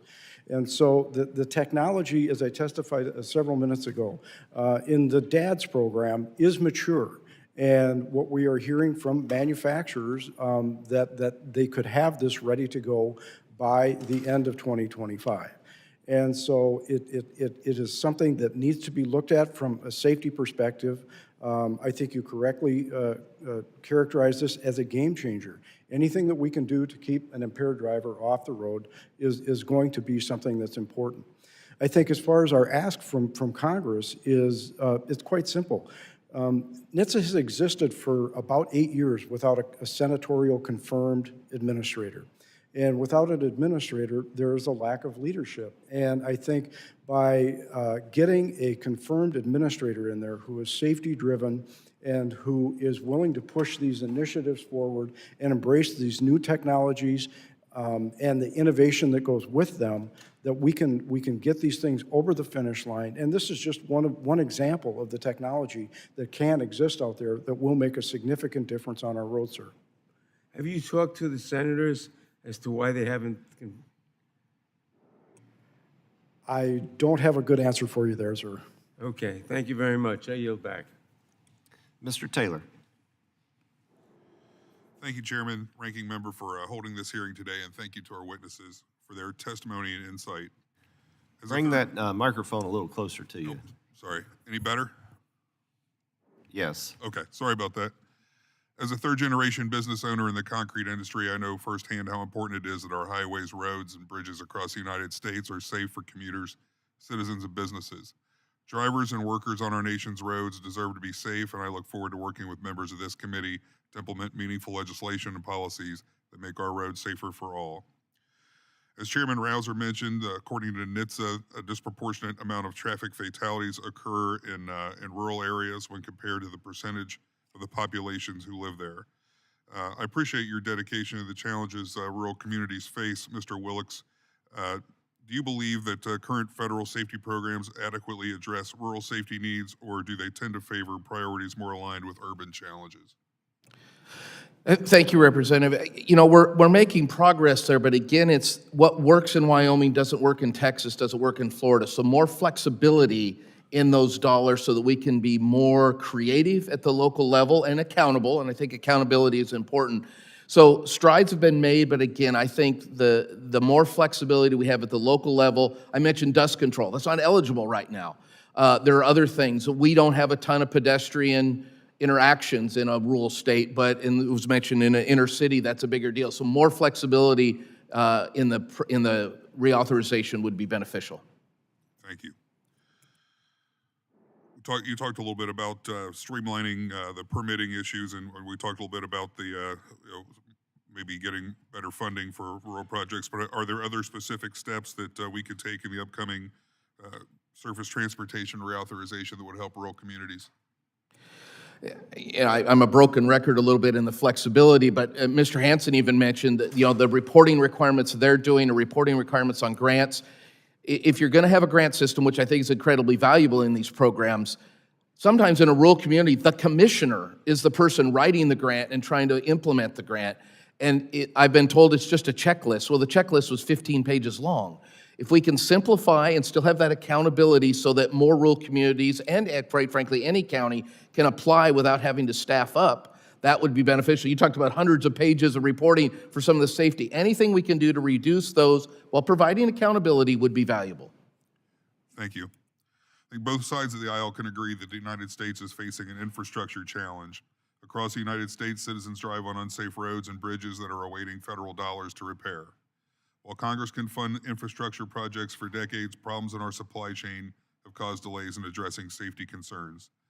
Ms. Norman, in your testimony, you raised concerns with a rule issued in the final days of the Biden administration to rescind the Federal Highway Administration's longstanding general waiver of Buy America. While we all support the need for domestic manufacturing, can you expand on what rescinding this waiver means for safety projects specifically? Yes, thank you. Can you repeat the last part of your question? I missed it with the door closing. While we all support the need for domestic manufacturing, can you expand on what rescinding this waiver means for safety projects specifically, the Buy America? Yes, absolutely. And we do also desire to have as much manufacturing and production here in America as well. But for me and my small business, the implementation of that, if it is not done very thoughtfully, we do not have the capacity or the manufacturing abilities in America to meet the needs of the projects that we have on the ground right now. And so it would halt projects. We would not be able to provide the materials needed in order to provide the projects that HSIP funds. Thank you, ma'am, and thank you all for being here today very much. Chairman, I yield back. Ms. Friedman. Thank you, Chair Rouser and Ranking Member Norton. And I want to thank the witnesses for being here today. We've all heard the terrible statistics of almost 41,000 people killed on our roads every year, 4,000 of those being in California. And just early morning, we had a terrible fatal crash in Los Angeles on the streets. This is a public health crisis. And while many of those deaths are to people in the vehicle, unfortunately, about 18% of all traffic deaths are pedestrians, and almost 3% are cyclists, other users of the road. I've worked for years on traffic safety issues in California, passing bills around things like automated speed enforcement, on a task force for zero fatalities, and on better laws for cyclists. And while there are certainly conditions that lead to accidents like drivers misbehaving, like bad road conditions, we also know that the majority of our roads were designed to move cars efficiently and quickly, and not designed with safety in mind for drivers or for pedestrians and cyclists. So many times when drivers speed, it's because the road invites them to speed. And I'm also very concerned that the way that we design vehicles has been focused on making the inside of the vehicle safer for those occupants, which is, of course, important. When I was a kid, people didn't always have seatbelts in the back of old cars, right? I mean, y'all are nodding. But we have put a lot less focus on the safety of people outside the vehicles. And in fact, we see some of our trucks right now being so elevated that you can't even see a vehicle in front of them, much less a pedestrian or a child. And we certainly have the technology with AI, and we understand enough about engineering to know when the front of a car is conducive on a low-level strike to saving that pedestrian's life, or created with complete disregard to that. So, Mr. Chase, I want to thank you for being here today. And I wanted to know if you could talk about NHTSA and their role in encouraging or mandating vehicle designs that are as safe as they can possibly be to pedestrians and to cyclists. And I'm sorry, that's Ms. Chase. That's okay. Advocates for Highway and Auto Safety has been working for years to improve roadway safety for all road users. In fact, one of our top priorities was automatic emergency braking with pedestrian and cyclist detection. NHTSA issued a final rule on this last year, which we supported. We wanted to see it implemented more quickly than it was. New cars are required to have AEB with pedestrian detection in 2029. Which will be a tremendous step forward for safety. We've also been working to improve hood and bumper design to be more forgiving if there is a collision with a vehicle and a pedestrian or a bicyclist. So as you mentioned, there are proven solutions known. We need to get them into cars instead of a focus on, as you mentioned, bigger, heavier cars. Would I hope that this is something that moves quickly, because we certainly have the technology, we know what to do.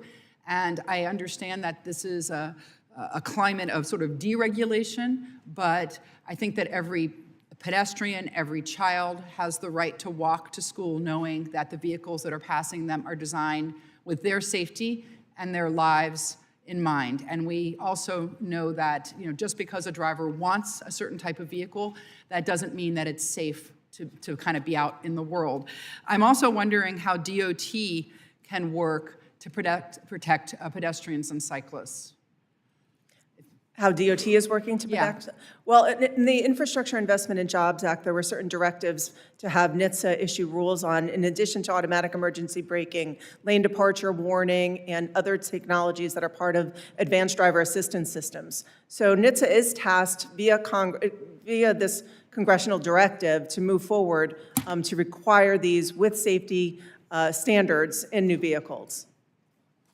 Thank you very much. And you know that act is certainly important. The funding that's in that act is something that I believe will save lives as it starts to be implemented. Mr. Hansen, thank you so much for being here today. And I'm wondering if you can talk about what the Minnesota Department of Public Safety has been doing to reduce speeding and change driver behavior. Thank you, Mr. Chair and members. It's really a holistic approach. We work very closely with our Department of Transportation on the infrastructure issues. Obviously, our office works on the behavioral issues. We work with our Department of Health on the injury issues that occur when these crashes occur. The better care that the patients get, the better the outcome is going to be. So it's really kind of taking an all hands-on-deck approach to it. Speeding continues to be our #1 challenge, though. Thank you, and I yield back.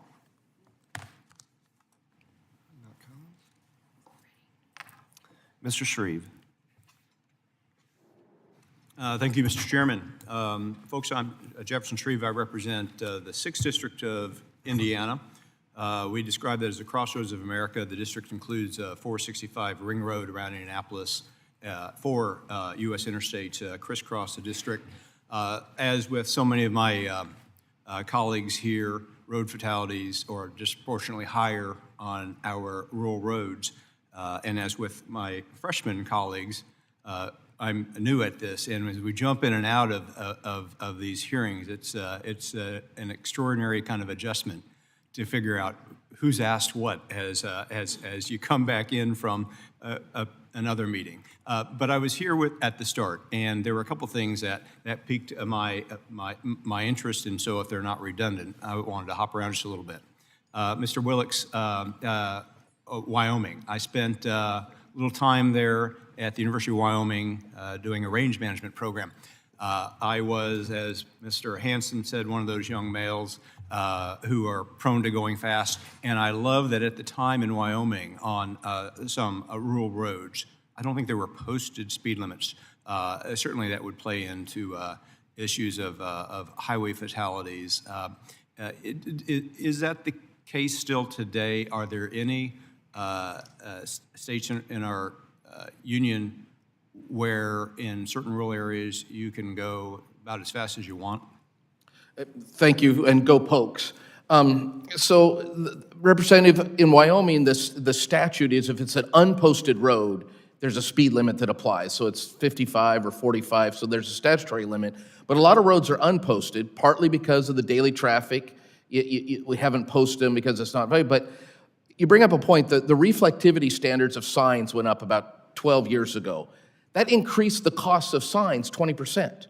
So now with the same budget, we can put up less signs and everything has got more expensive over time. So signage is valuable, but sometimes the standards that are implemented mean we buy less signs for the same dollars. And so, yes, there are still unposted roads. Most time they're low volume, but that doesn't mean that there isn't traffic that can be unsafe on it. On the subject of the design of our rural roads, just north of my district, Hamilton County, Indiana, Carmel, places like that, we have more roundabouts per capita than any other part of the country. The incidence of serious injury accidents, let alone fatalities, are way down with those roundabouts, but they're so darn expensive. They're extraordinarily expensive. Are we making any headway toward the design, lower cost design of roundabout intersections, right-sized, if that's fair to characterize it as such, for rural county intersections? Can we bring those in from a design standpoint at a level that might make it possible to bring those enhancements to secondary, tertiary stretches of roadway? Thank you for that. I believe those are eligible now. It's really, they are cost more to do the roundabouts than a traditional intersection. We heard some testimony earlier that they can be safer when used right. So I think that is okay to do. Most of our rural roads are so low volume that that's not necessarily the best. In some counties, they have high volume roads, depends on the state. So that's an option that is definitely could be available. I honestly don't know if they qualify as a safety enhancement And so that would be something we'd have to follow up, that if you want to implement this safety enhancement, that would have to be a change to the bill, I believe, and we'll follow up with that to confirm, because I'm not sure it's eligible other than as normal construction at the current way the law is written. I appreciate that, Mr. Hanson. Thanks again for celebrating your birthday with us this morning. Young males in pickup trucks. It's not the case that pickup trucks, a late model pickup truck isn't inherently less safe than a late model passenger vehicle, is it? Mr. Chair, members, no, I don't believe so. It's just some of the behaviors that go with those young males in the pickup trucks. Yeah, I once resembled that. Incidents of road fatalities on motorcycles. We've seen terrific improvements in the safety of vehicles, as Chairman Rouser noted. I mean, those fatalities for passengers in vehicles are down dramatically. Are we seeing similar improvements on motorcycles? Lane departure, emergency braking. Has the industry been able to incorporate some of that technology into motorcycles that have made such a terrific difference in passenger vehicles, light trucks? Mr. Chair, members, I'm aware that some of the manufacturers are adopting that. I'm not a rider myself, so I don't have a lot of firsthand knowledge there, but I do know that some of the manufacturers are looking at bringing some of those same features to the motorcycle riders, like, the anti-lock braking, the automatic emergency braking, things like that. So I think that technology is ripening. And the last statement is simply more of a statement. In my district, driver's ed isn't offered in the schools. It's not just kind of part of turning 16. And I think that's investment in that, in that mainstreaming of driver education, or the absence of it, has been a loss that is I'm going to have to cut you off there. Sorry about that, but we can answer that question as we move forward. Thank you. I yield back then. Mr. Figures. Thank you, Mr. Chair, and thank you guys for hosting this, holding this hearing, and thank you all for bearing with us here. I know it's tough to grind it out with us more junior members on the committee and sitting here. So thank you guys, and happy birthday to you, Mr. Hanson. And before I go any further, Ms. Chase, my T&I staffer is a proud graduate of Rutgers. So shout out to you and Iyanla. Here she is. What I see as some of the more avoidable safety issues on our highways have to do with construction zone crashes and crashes involving semi-trailers. So can we just kind of go down the line and you let me know in roughly, I guess, 30, 45 seconds each, what you guys are seeing in terms of trends with fatalities in construction zones in your respective areas? Starting with you, Mr. Willicks. Thank you, Representative. So in our county road environment, a lot of times we're dealing with the gravel roads and blades. So we have increased our pilot cars and our flagging because of the volume of traffic that we have there. Maybe sorry, I'm getting feedback. But so we have, earlier I mentioned in our area, we have a lot of drivers that are not native to our area. They've come from out of state, some from out of country. And so we've really had to increase our awareness on the roads to reduce that. But on a gravel road, you're dealing with a blade that's taking up most of the road, so we're stopping traffic, trying to be aware of that. We have more incidents not in work zones, to be honest, because we've tried to do a good job of labeling those, but they're definitely an issue around the country and more expertise down the line. Mr. Chair, members, if we look at the national stats, work zone crashes are trending down slightly.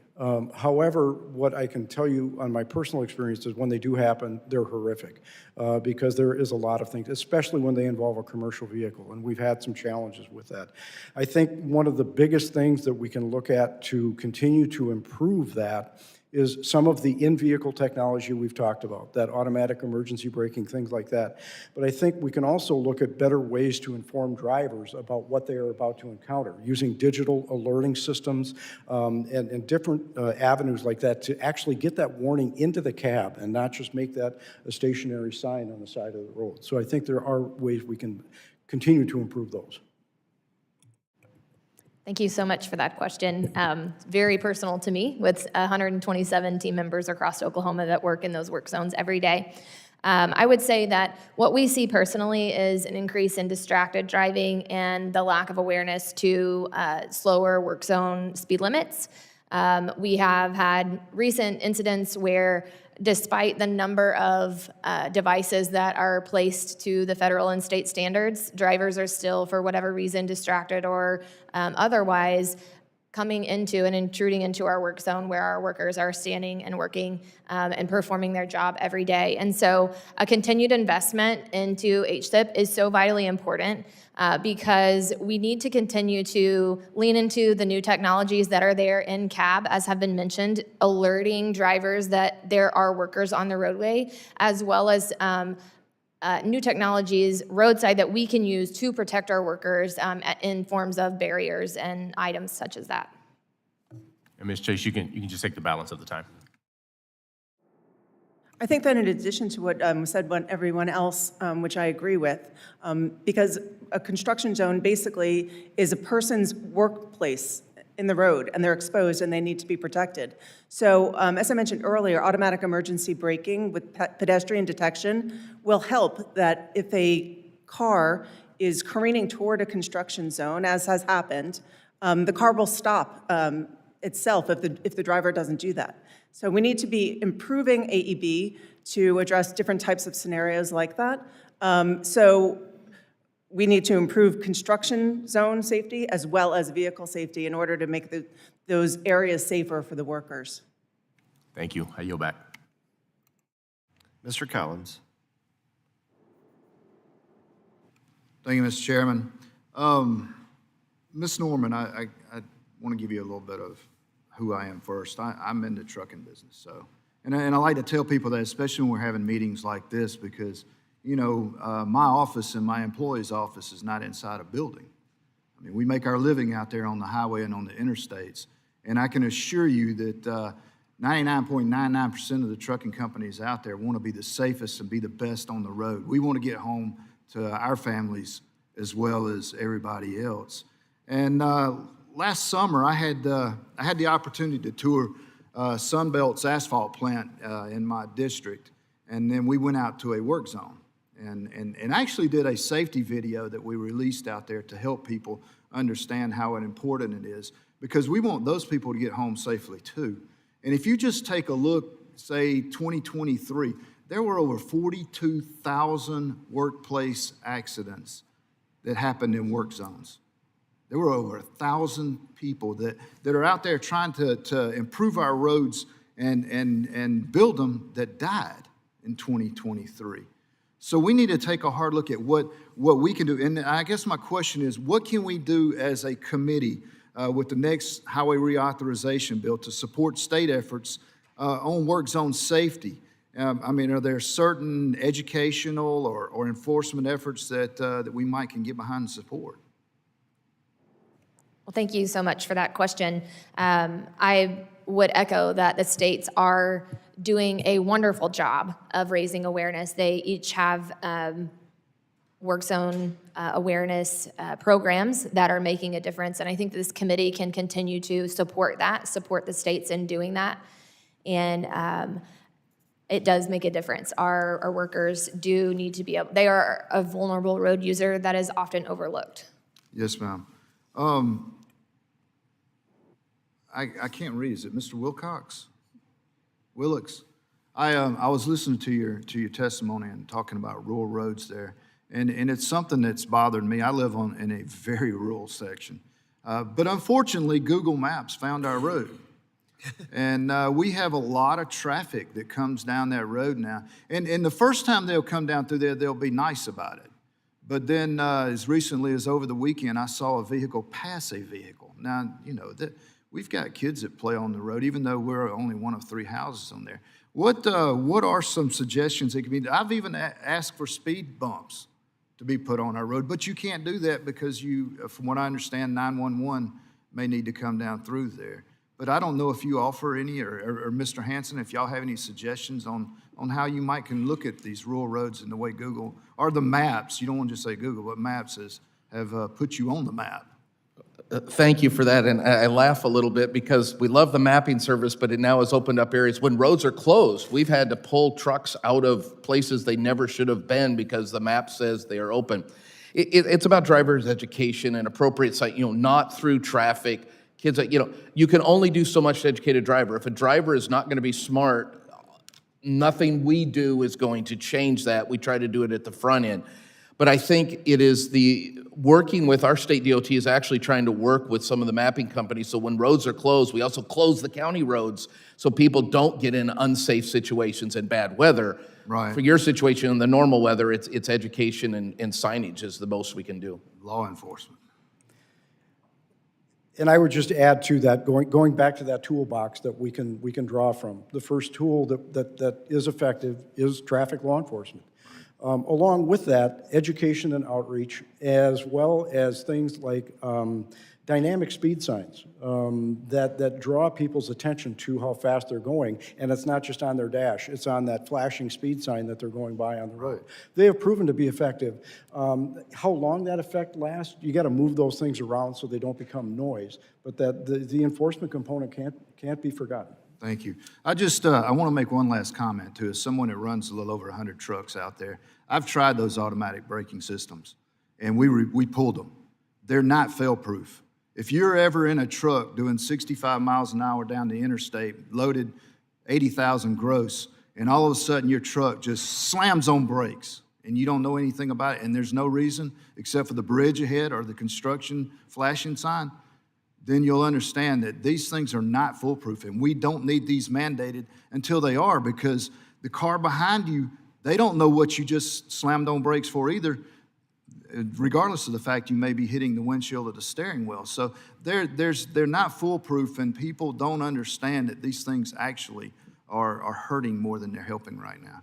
Thank you, and I yield back. Mr. Stanton.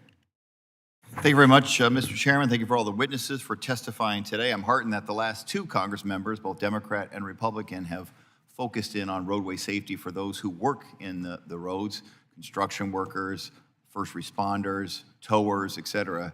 And I want to talk about that as well as part of my questions here today. I think you're going to hear that as a bipartisan priority for this committee. So I do want to talk about three things today. A tragic issue in my state of Arizona, wrong-way turns. I want to talk a little bit about Native American communities and the disproportionate increase in crashes on the roads in our Native American communities, and highway safety for our first responders. The rate of highway fatalities has declined in recent years, but we are still above pre-pandemic levels. In fact, Arizona's highways often come up in rankings as some of the most dangerous in the country. A persistent problem that we have in our state is wrong-way crashes, especially on our freeway system. There were more than 51 wrong-way crashes last year, 9 of which were fatal. To address this, the Arizona Department of Transportation and the Maricopa Association of Governments, which I was fortunate to chair when I was mayor of Phoenix, invested more than $4 million in thermal cameras along Interstate 17, an interstate that crosses both urban and rural areas in Arizona. These cameras catch wrong-way turns when they occur, and they prompt a wrong-way vehicle ahead alerts on message boards above the freeways. This is not going to stop the behavior that causes the wrong-way turns, driving under the influence, distracted driving, et cetera, but it does give other drivers on the road the opportunity to get out of harm's way, shift to the right lane, or exit the freeway. These safety improvements, they are an ounce of prevention for a pound of cure. Mr. Hansen, as part of the Governor's Highway Safety Association, you discussed in your testimony how 402 funds, state highway safety grants, should be given more flexibility to allow for state and local innovation. I couldn't agree more. Could you talk a little bit about how you could see these funds helping places like Arizona with its wrong-way driver issues? Mr. Chair and members, thank you. A great question. And Arizona is not alone. I talked to my partners across the country. Wrong-way drivers on our freeway system is a growing and, quite honestly, a very scary problem, because those are high-speed collisions when they do occur. The technology that you mentioned in Arizona, certainly, I think, this is where the behavior part and the infrastructure part come together. And anything we can do to help support our infrastructure partners on this is going to be a step in the positive direction. So I'm familiar with the thermal imaging cameras. but there's also emerging technology in the telematics arena that we can leverage as well for real-time reporting and tracking of that wrong-way driver. And so as technology continues to develop, I think there's some hope on the horizon to prevent these things. But I also, as a trooper, some of the scariest calls that you got were those wrong ways, because you just never know where you were going to find them and how they were going to react to that. So the more information we can get out there early, the better. All right, thank you for that. Ms. Norman, your testimony on behalf of the American Traffic Safety Service Association, you cite some shocking statistics. Native American children face a traffic crash death rate 8 times higher than others. Native American adults face crash death rates 7 times higher. This is completely unacceptable. What can we do about this situation? There are provisions in the bipartisan infrastructure law focus on highway safety for tribes and tribal communities. What do you think has been most helpful, and what can we do to focus more attention on resources on tribal road safety? Yeah, thank you so much for that question. We want to first thank you for your continued focus on tribal road safety and the increase in the tribal transportation program and the safety set aside within that program. They were great steps forward. My business has had the opportunity to install life-saving devices such as improved pavement markings, guardrails, rumble strips, in an effort to eliminate roadway departures and the crashes that come from that. And so as we have seen with HSIP, those corresponding fatality numbers come down, that investment in safety works. And so we just want to ask that Congress continues to place a focus on tribal roads and ensure that those safety funds get to the communities that need it. All right, in my state, that is critical. We are so blessed to have over 20 federally recognized tribes. Finally, a similar issue that was mentioned by my colleagues on both the Democrat and Republican side about road safety for our first responders. 1,600 emergency responders have been struck and killed while outside of a disabled vehicle since 2015. Mr. Hansen, can you discuss opportunities before DOT to make meaningful improvements to roadway safety by embracing safety innovation? You may be seemingly asked the same question over and over, but that's because it's a priority for all of us on this committee. Traffic incident management and training and adherence to best practices traffic incident management is how we mitigate that risk. If it's properly implemented, it is a risk reduction tool. The less time our first responders spend on the side of the road, the less risk of them getting hit. Thank you very much. I yield back. Mr. Johnson. Mr. Hansen, I think I'd heard you say earlier that 10,000 people a year die on the roads because of impaired driving. Is that right? Did I hear that right? Mr. Chair, members, at least 10,000. Yeah, at least 10,000. It's remarkably sad. My state, South Dakota, in 2005, pioneered the 24/7 program. Rather than put people who have a problem with addiction, alcohol addiction, rather than put them in prison, they try to hold them accountable and get them healthy in their community. For those who don't know, this is, you wake up in the morning, you go down to the sheriff's office, you blow a PBT, you go about your day. At the end of the day, you come again. It is remarkably effective because it's an accountability mechanism. People know they cannot drink.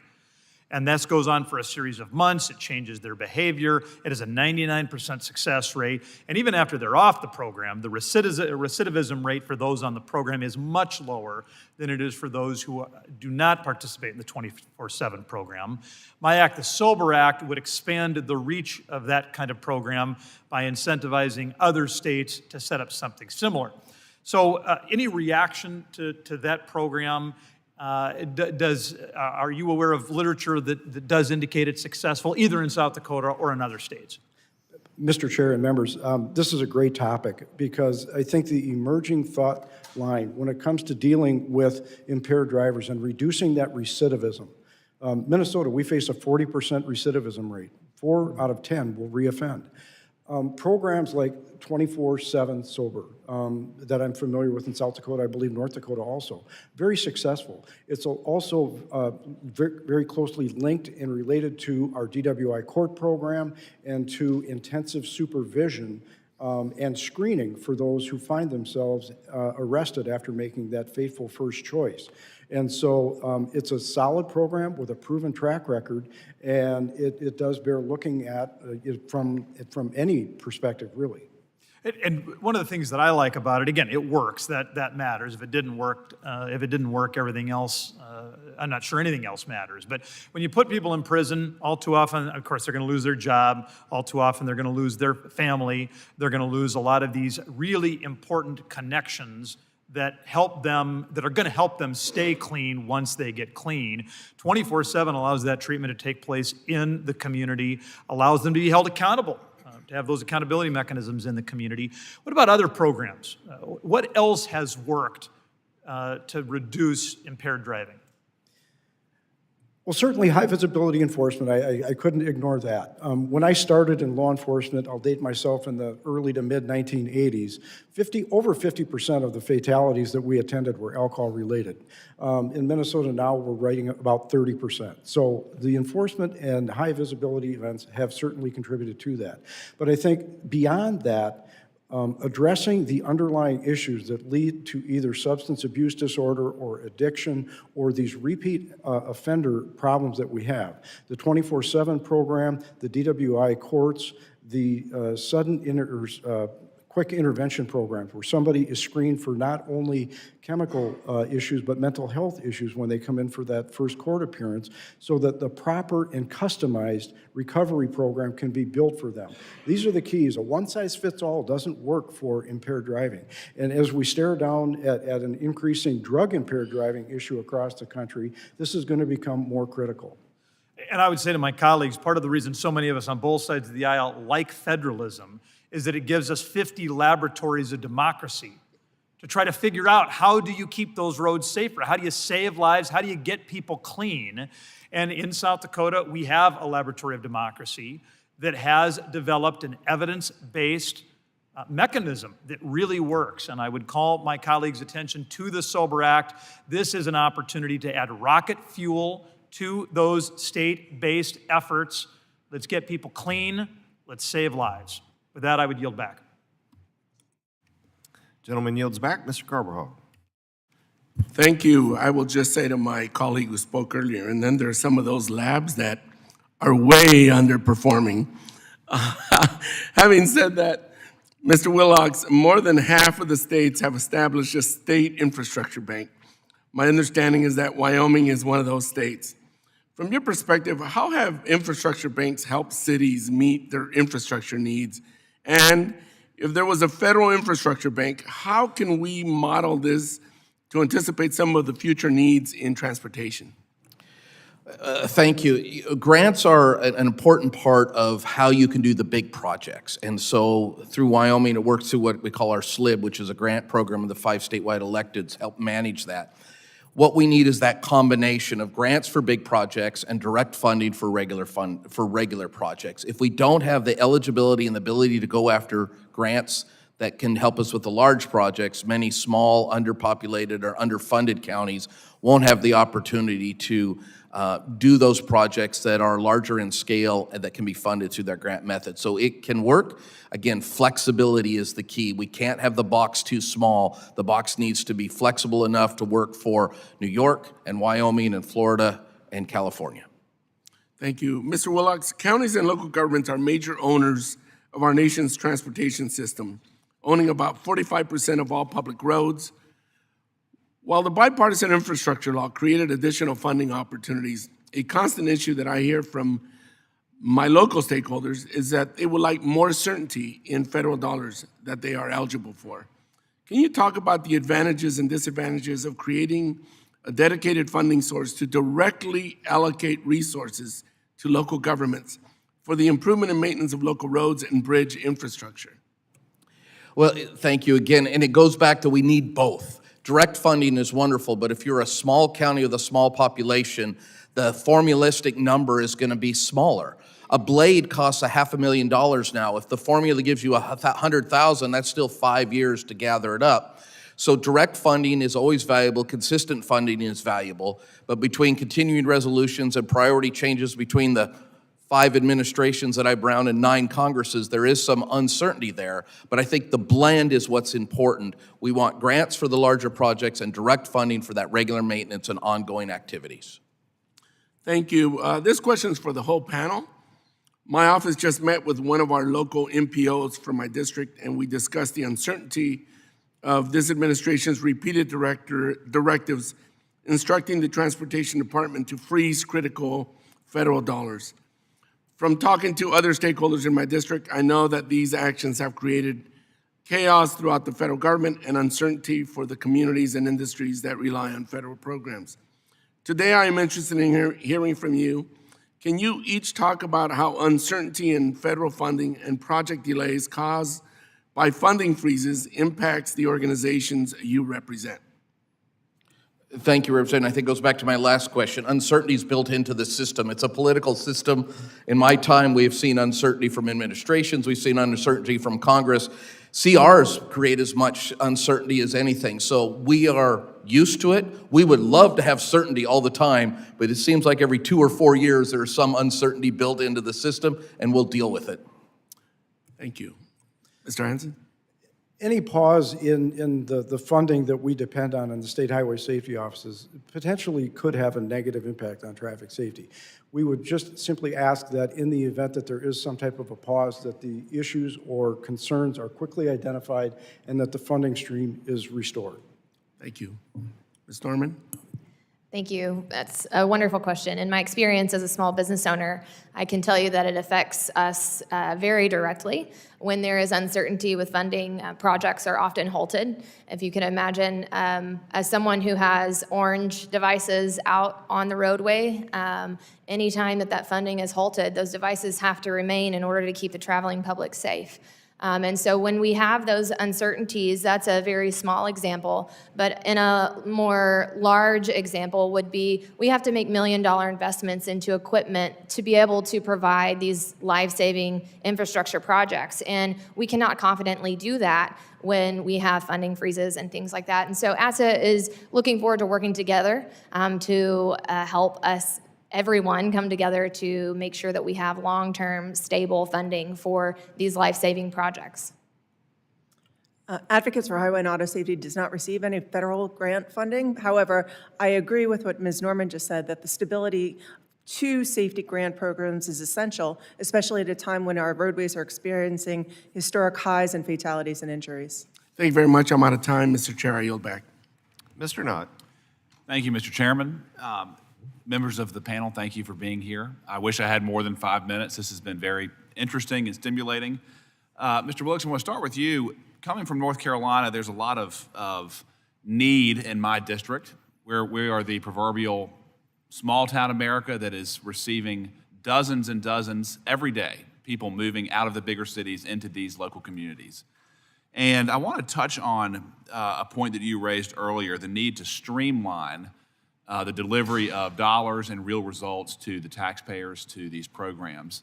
And if you could just, I would say, identify what the main issue is with the delays, with the inefficiencies in the system, and how we could address that so that the taxpayers get a more immediate return on the investment that we send up for transportation. Yeah, thank you. In my 19 years, permitting has always been an issue. In the West, a lot of huge federal presence is going to be different than in your. But if you're dealing within an existing right-of-way, so a lot of what we do is non-virgin territory, the ability and permitting should be relatively easy so that you can improve an existing road, whether it's safety or widening, and that isn't uniformly accepted. Under NEPA, categorical exclusions, broadening that would be helpful.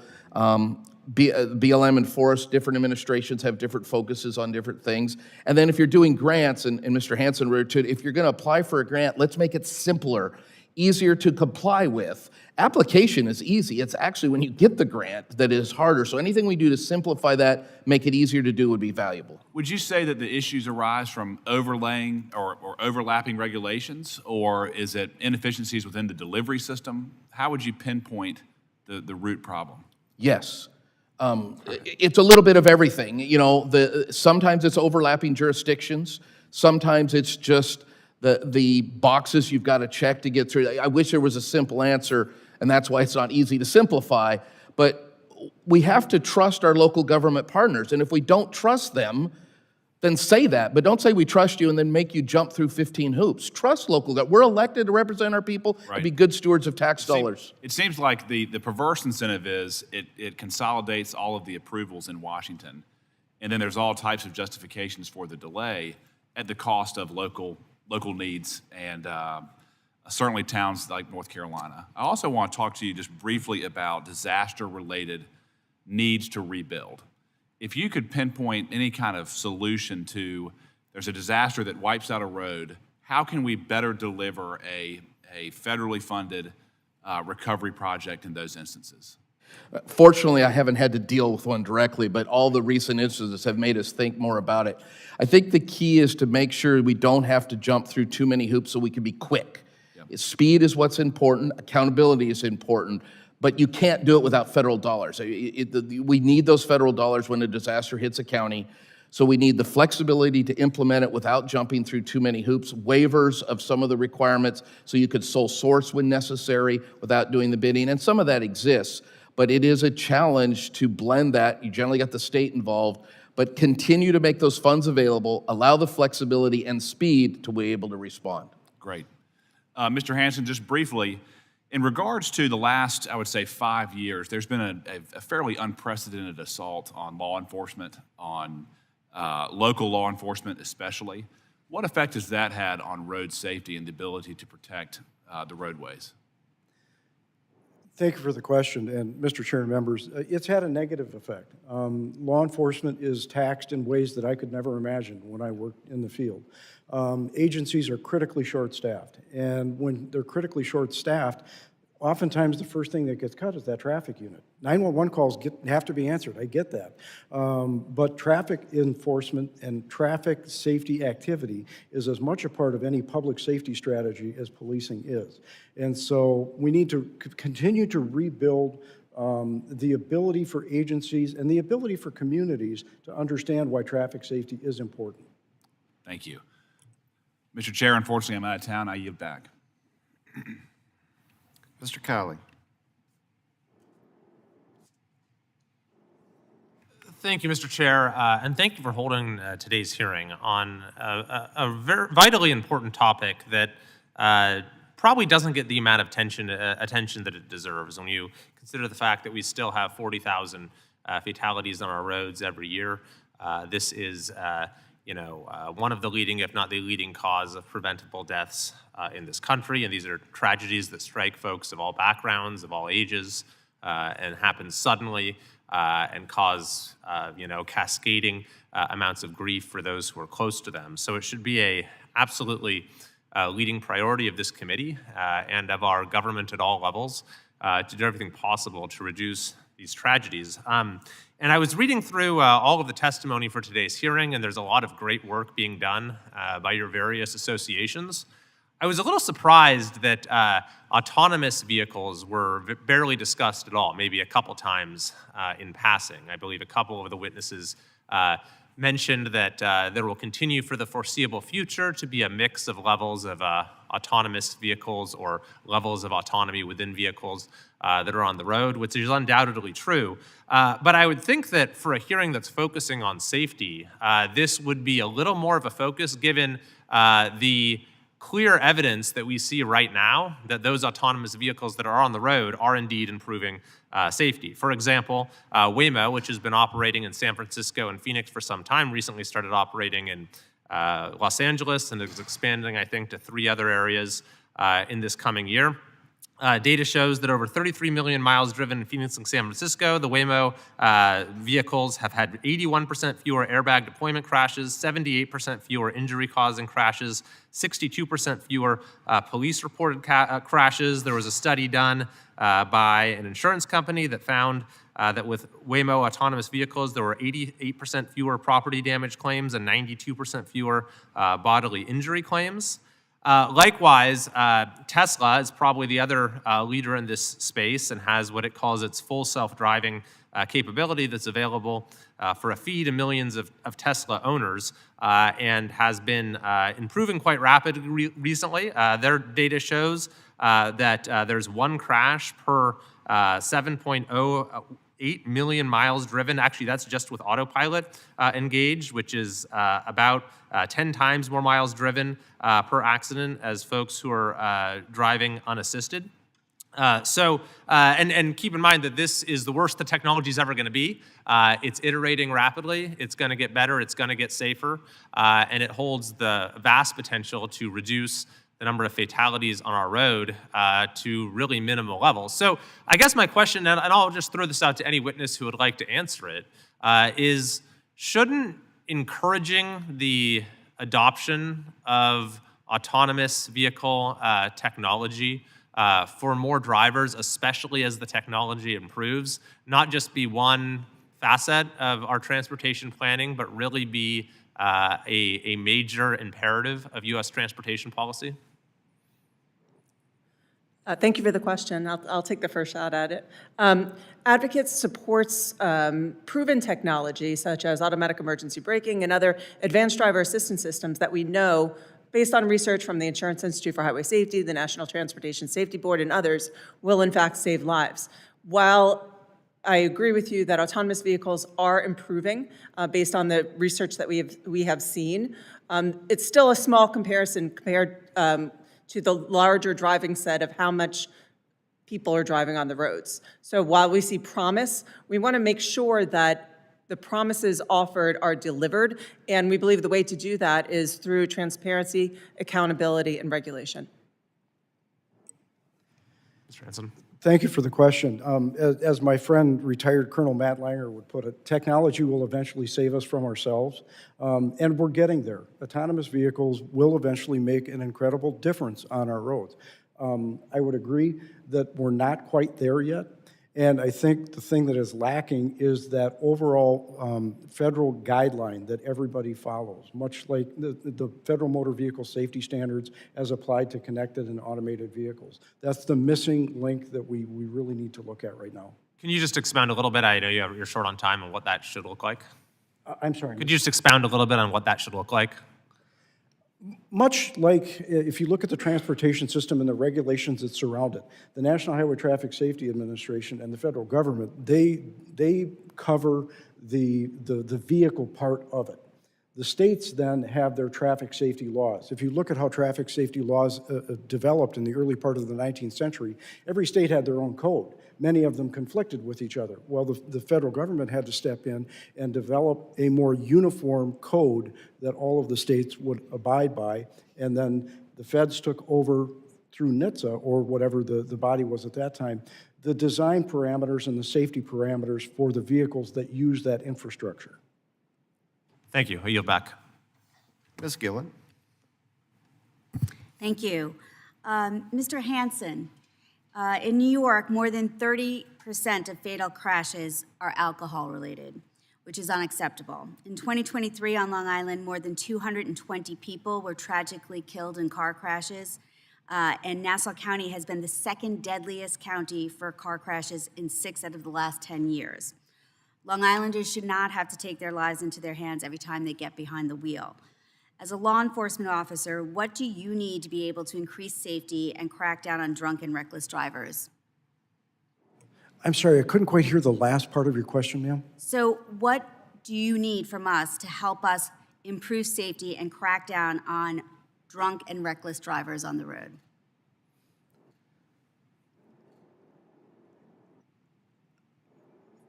The thing that will make the biggest difference for us is more flexibility, as Mr. Willocks has commented on. More flexibility in the federal 402 and 405 funds for us to be creative, to be innovative, and to be proactive. The way I would describe it, for years, we rely on historic crash data. That's data that's collected after something bad has happened. Well, we're entering an age now where we have technology and we have data that we can harvest in real time that allows us to be much more proactive in preventing events from occurring in the first place. So having that freedom and that flexibility to be innovative, to be creative, to color outside the lines, so to speak, is going to be critical for state highway safety offices moving forward as we develop the next generation of countermeasures to make our roads safer. Thank you, sir. Ms. Chase, in your written testimony, you spoke a bit about using roundabouts to improve the flow of traffic and also to enhance safety. And I was wondering if you could share, this was something my husband talks about roundabouts all the time. Have you seen how we have aging infrastructure in Long Island, but I would imagine it would be difficult to implement the use of roundabouts. Have you seen it successfully implemented in places where there was aging infrastructure, but it was employed successfully? Thank you for the question. The Insurance Institute for Highway Safety, which is an organization we rely upon to do research, has found that injury crashes have been reduced up to 80%, and all crashes at intersections, and this is when you go from a stop sign or a red light to a roundabout, reduced by about 50%. So that's pretty remarkable. With regards to aging infrastructure that you mentioned specifically, I don't have that data, but we'd be glad to look into it, and we strongly support roundabouts for that reason. It's a proven solution, and in addition to making the road safer, it improves the efficiency of motorists. Thank you. I would love to get some information about successful implementation. Glad to try to provide that. Thank you. And Leslie, this could be for anyone. I was with folks just 2 nights ago who were talking about the shocking number of roadside workers who are killed each year. And what are some of the best ways that we as Congress can help reduce the number of fatalities and improve roadside conditions? I'd be glad to take that. Thank you for the question. Again, one of the things that I think can be most important is that we can bring stakeholders together to talk about best practices and about what's working. There are new technologies. One that we utilize is a telematic-based technology that we have on our vehicles when they are in an active work zone that is communicating to drivers in cab that there are workers on site. There is a work zone ahead. It is audible. It is getting that attention. And that is something that we have implemented over the last couple of years, and it has given a great sense of security to our workers that we are taking another step to let people know that they are in their office on the side of the road. If I could add to what Ms. Norton just said, we were pleased that in the Infrastructure Investment and Jobs Act, the use of federal grants were expanded for automated enforcement in work zone and construction zones because they've been widely effective in reducing crashes in those areas. And we hope that in the next reauthorization, it's expanded even further. Thank you. I yield back. Gentlelady yields back. Mr. DeSaulnier. Thank you, Mr. Chairman. I want to thank all the witnesses. Mr. Chase, I wanted to follow up and invite some of the other witnesses to comment on an earlier comment and exchange with one of my Republican colleagues. So I'm from the San Francisco Bay Area. When I was in the legislature, I was very involved in being one of the first states to prohibit holding your phones. And I was always amazed that the compliance rate was as good as it was. But with new technology, it always adds so much benefit, and a lot of my businesses in the area I represent are always very aggressive about their product, understandably, but getting it right so that you're not inhibiting innovation, but you're making sure you're doing the right thing. We got it right in California, I think, with hands-free driving. But on the other hand, we were too lax, I think, on self-driving vehicles. So now we're trying to come back. So my question to you, and maybe Ms. Norman, if you have any insights, Mr. Hansen or Mr. Wilcox, what's the research show about peer-reviewed, looking at these kind of new technologies to make sure they're safe before we deploy them without over-regulating the community? There's a sweet spot there that I think we're still struggling with. Thank you for the question. We've been watching San Francisco very carefully in terms of autonomous vehicles and have been really struck by the dangers that have been employed. The San Francisco fire chief has spoken about fire trucks being prohibited from getting to scenes, and the police chief has spoken about the police officers not being able to get to a live shooting scene. And these are, this is what's being reported in the news by and large. So we're concerned that even more incidents are happening that we're not aware of. We have always contended that autonomous vehicles need to have federal safety regulations just like other cars. And I'll just give one quick example. Right now, when a person goes to get a driver's license, they have a vision test. But right now, an autonomous vehicle, which will be doing the seeing and responding because there's no person, there's no minimum standard to make sure that the car can see, if you will. So that's just one quick example of regulation that we've been supporting. Thanks. Ms. Norman, you have any comments? Yes, thank you. I think one of the things that we would like to highlight of importance when we have the conversations about AVs and CAVs is that there is so much changing in work zones regularly. You've got lane changes throughout the day as contractors are doing their job building the road. And so we have to make sure that all the stakeholders are working together, and we look forward to being a big part of that with the work zone focus to ensure that those CAVs and AVs see our devices and our people and do not cause more harm. Mr. Hanson, I want to throw in another question, if you could address briefly. I have a district that has very long commutes. A lot of our big employers in San Francisco, Salesforce, have said they want to go to 3-day weeks. So this push to get everybody back in the office, if you have any comments about that and safety, because I've got people who drive an hour and a half, 2 hours both ways, and that affects safety. So any comments you might have, Mr. Hanson, because you represent a sort of similar area.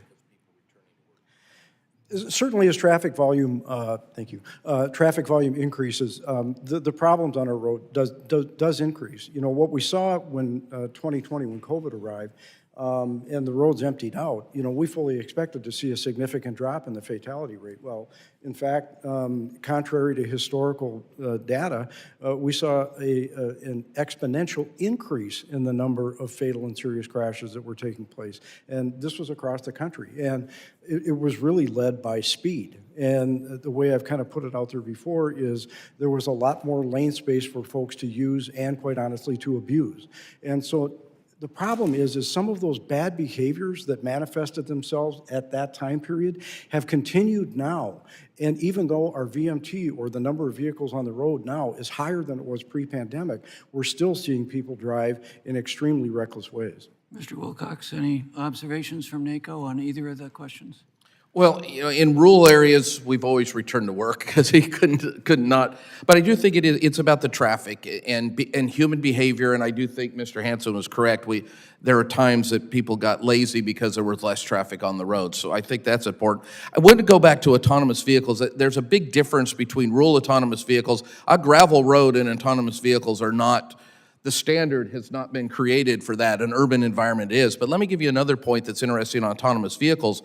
There's been discussion about going from 4-inch paint to 6-inch paint for autonomous vehicles and for visibility.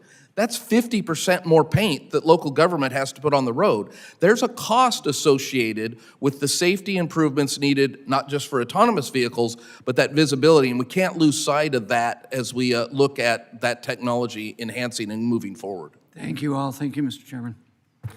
Mr. Moulton. Thank you very much, Mr. Chairman. And I'm going to start by saying how much I share your concern for road safety and improving road safety. It's an extraordinary number of Americans who die every year on our roads, many of them driving, many of them just simply trying to cross the street, as sadly happened to a 5-year-old amazing girl in my district who died in a crosswalk, crossing right in front of her family, doing absolutely nothing wrong, in fact, doing everything right. But she was run over by a truck. So I want to talk about what we can do to improve road safety. And Ms. Chase, I know you've done a lot of work on this. The chairman mentioned the importance of police enforcement. I agree. We need to enforce the rules. We need to enforce the law. People should follow the law. The laws aren't just there to look good. They're meant to do something. What about traffic cameras? Are they effective at enforcement? Yes, they are. We support automated enforcement safety cameras both for red light running and for speed because they have been proven by the Insurance Institute for Highway Safety to reduce crashes. So we strongly support them, and we urge Congress in the next reauthorization bill to expand the use of federal funds so that localities can afford to use them. And how do traffic cameras compare to police enforcement in effectiveness? Well, we consider automated enforcement as a supplement to law enforcement, not a replacement, because I think both are very important. As has been discussed earlier in this hearing, law enforcement efforts in terms of traffic safety have reduced. So it's time, we would like to see them, the effective use of law enforcement to enforce traffic safety laws back on the rise, and we would also like to see the use of automated enforcement. I mean, I agree with that. I've spoken to my local police chief about the importance of traffic enforcement, and he's shared with me some of the challenges that he has in just doing this duty. But I also understand that statistically, cameras are even more effective because everyone knows there's a camera there all the time. You don't have to see a police car. Is that not correct? That is correct. We also, it's very important that the automated enforcement systems are done properly, because if not, then there could be a backlash, and that has happened in certain areas. So we want to make sure that they are done effectively. Our organization, together with GAHSA and other organizations, put together a safety checklist for localities on how to implement automated enforcement automated enforcement systems safely, and that can be, I think that's widely available on the website. And I see a lot of nodding heads there. Is there anything that Mr. Hanson or Mr. Wilcox you'd like to add to this? Thank you. NACO and counties are very diverse. We like that option of having those traffic cameras. That's a policy choice that sometimes gets a lot of pushback in local areas, but having that option available, would absolutely love that chance so various counties could take advantage of it if available. Yeah, I get that there's pushback because some people like to break the law, right? But the problem is that when it results in deaths, it's one thing if you're, speeding out in the middle of the desert and you might run over a jackrabbit. But if you might run over a 5-year-old kid crossing the street, it's a different story. There's some new data that's come out on the effectiveness of no right on red. Now, I like turning on right on red just as much as the rest of us. Sometimes it can get you home faster. But it's pretty easy to understand how when you're looking left to see the cars coming, you might not be looking right in the crosswalk for someone crossing the street. So the data is pretty clear. And yet, the champions of federalism, the people who say that local communities should make their own decisions, the Republican Party is the one banning the enforcement of traffic cameras, banning no right on red signs in Washington, D.C. Even though the data clearly supports the fact that when you ban these enforcement systems, you say to locals, you can't make your own decisions because a bunch of politicians from out of state are going to come in and make them for you for the 3.5 days a week that we're here, more pedestrians are going to die. I don't know about you, but that doesn't seem right to me. Doesn't seem like selfless service to the country. Doesn't seem like living up to your own principles and values. And it doesn't seem like making our roads safer. Thank you, Mr. Chairman. I yield back. Gentleman yields back.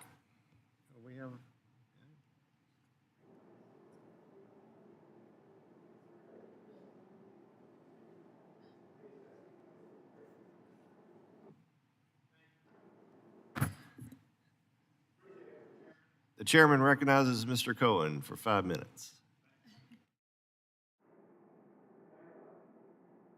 Apologize for not hearing your remarks. I kind of tried to read them. I've had judiciary today, and that's a committee I've not paid as much attention to as I should have last 2 terms because we had the aeronautics, aviation. I'm not sure your microphone is on. Well, it's on. Bring it to you. There you go. Yeah, there we go, I guess.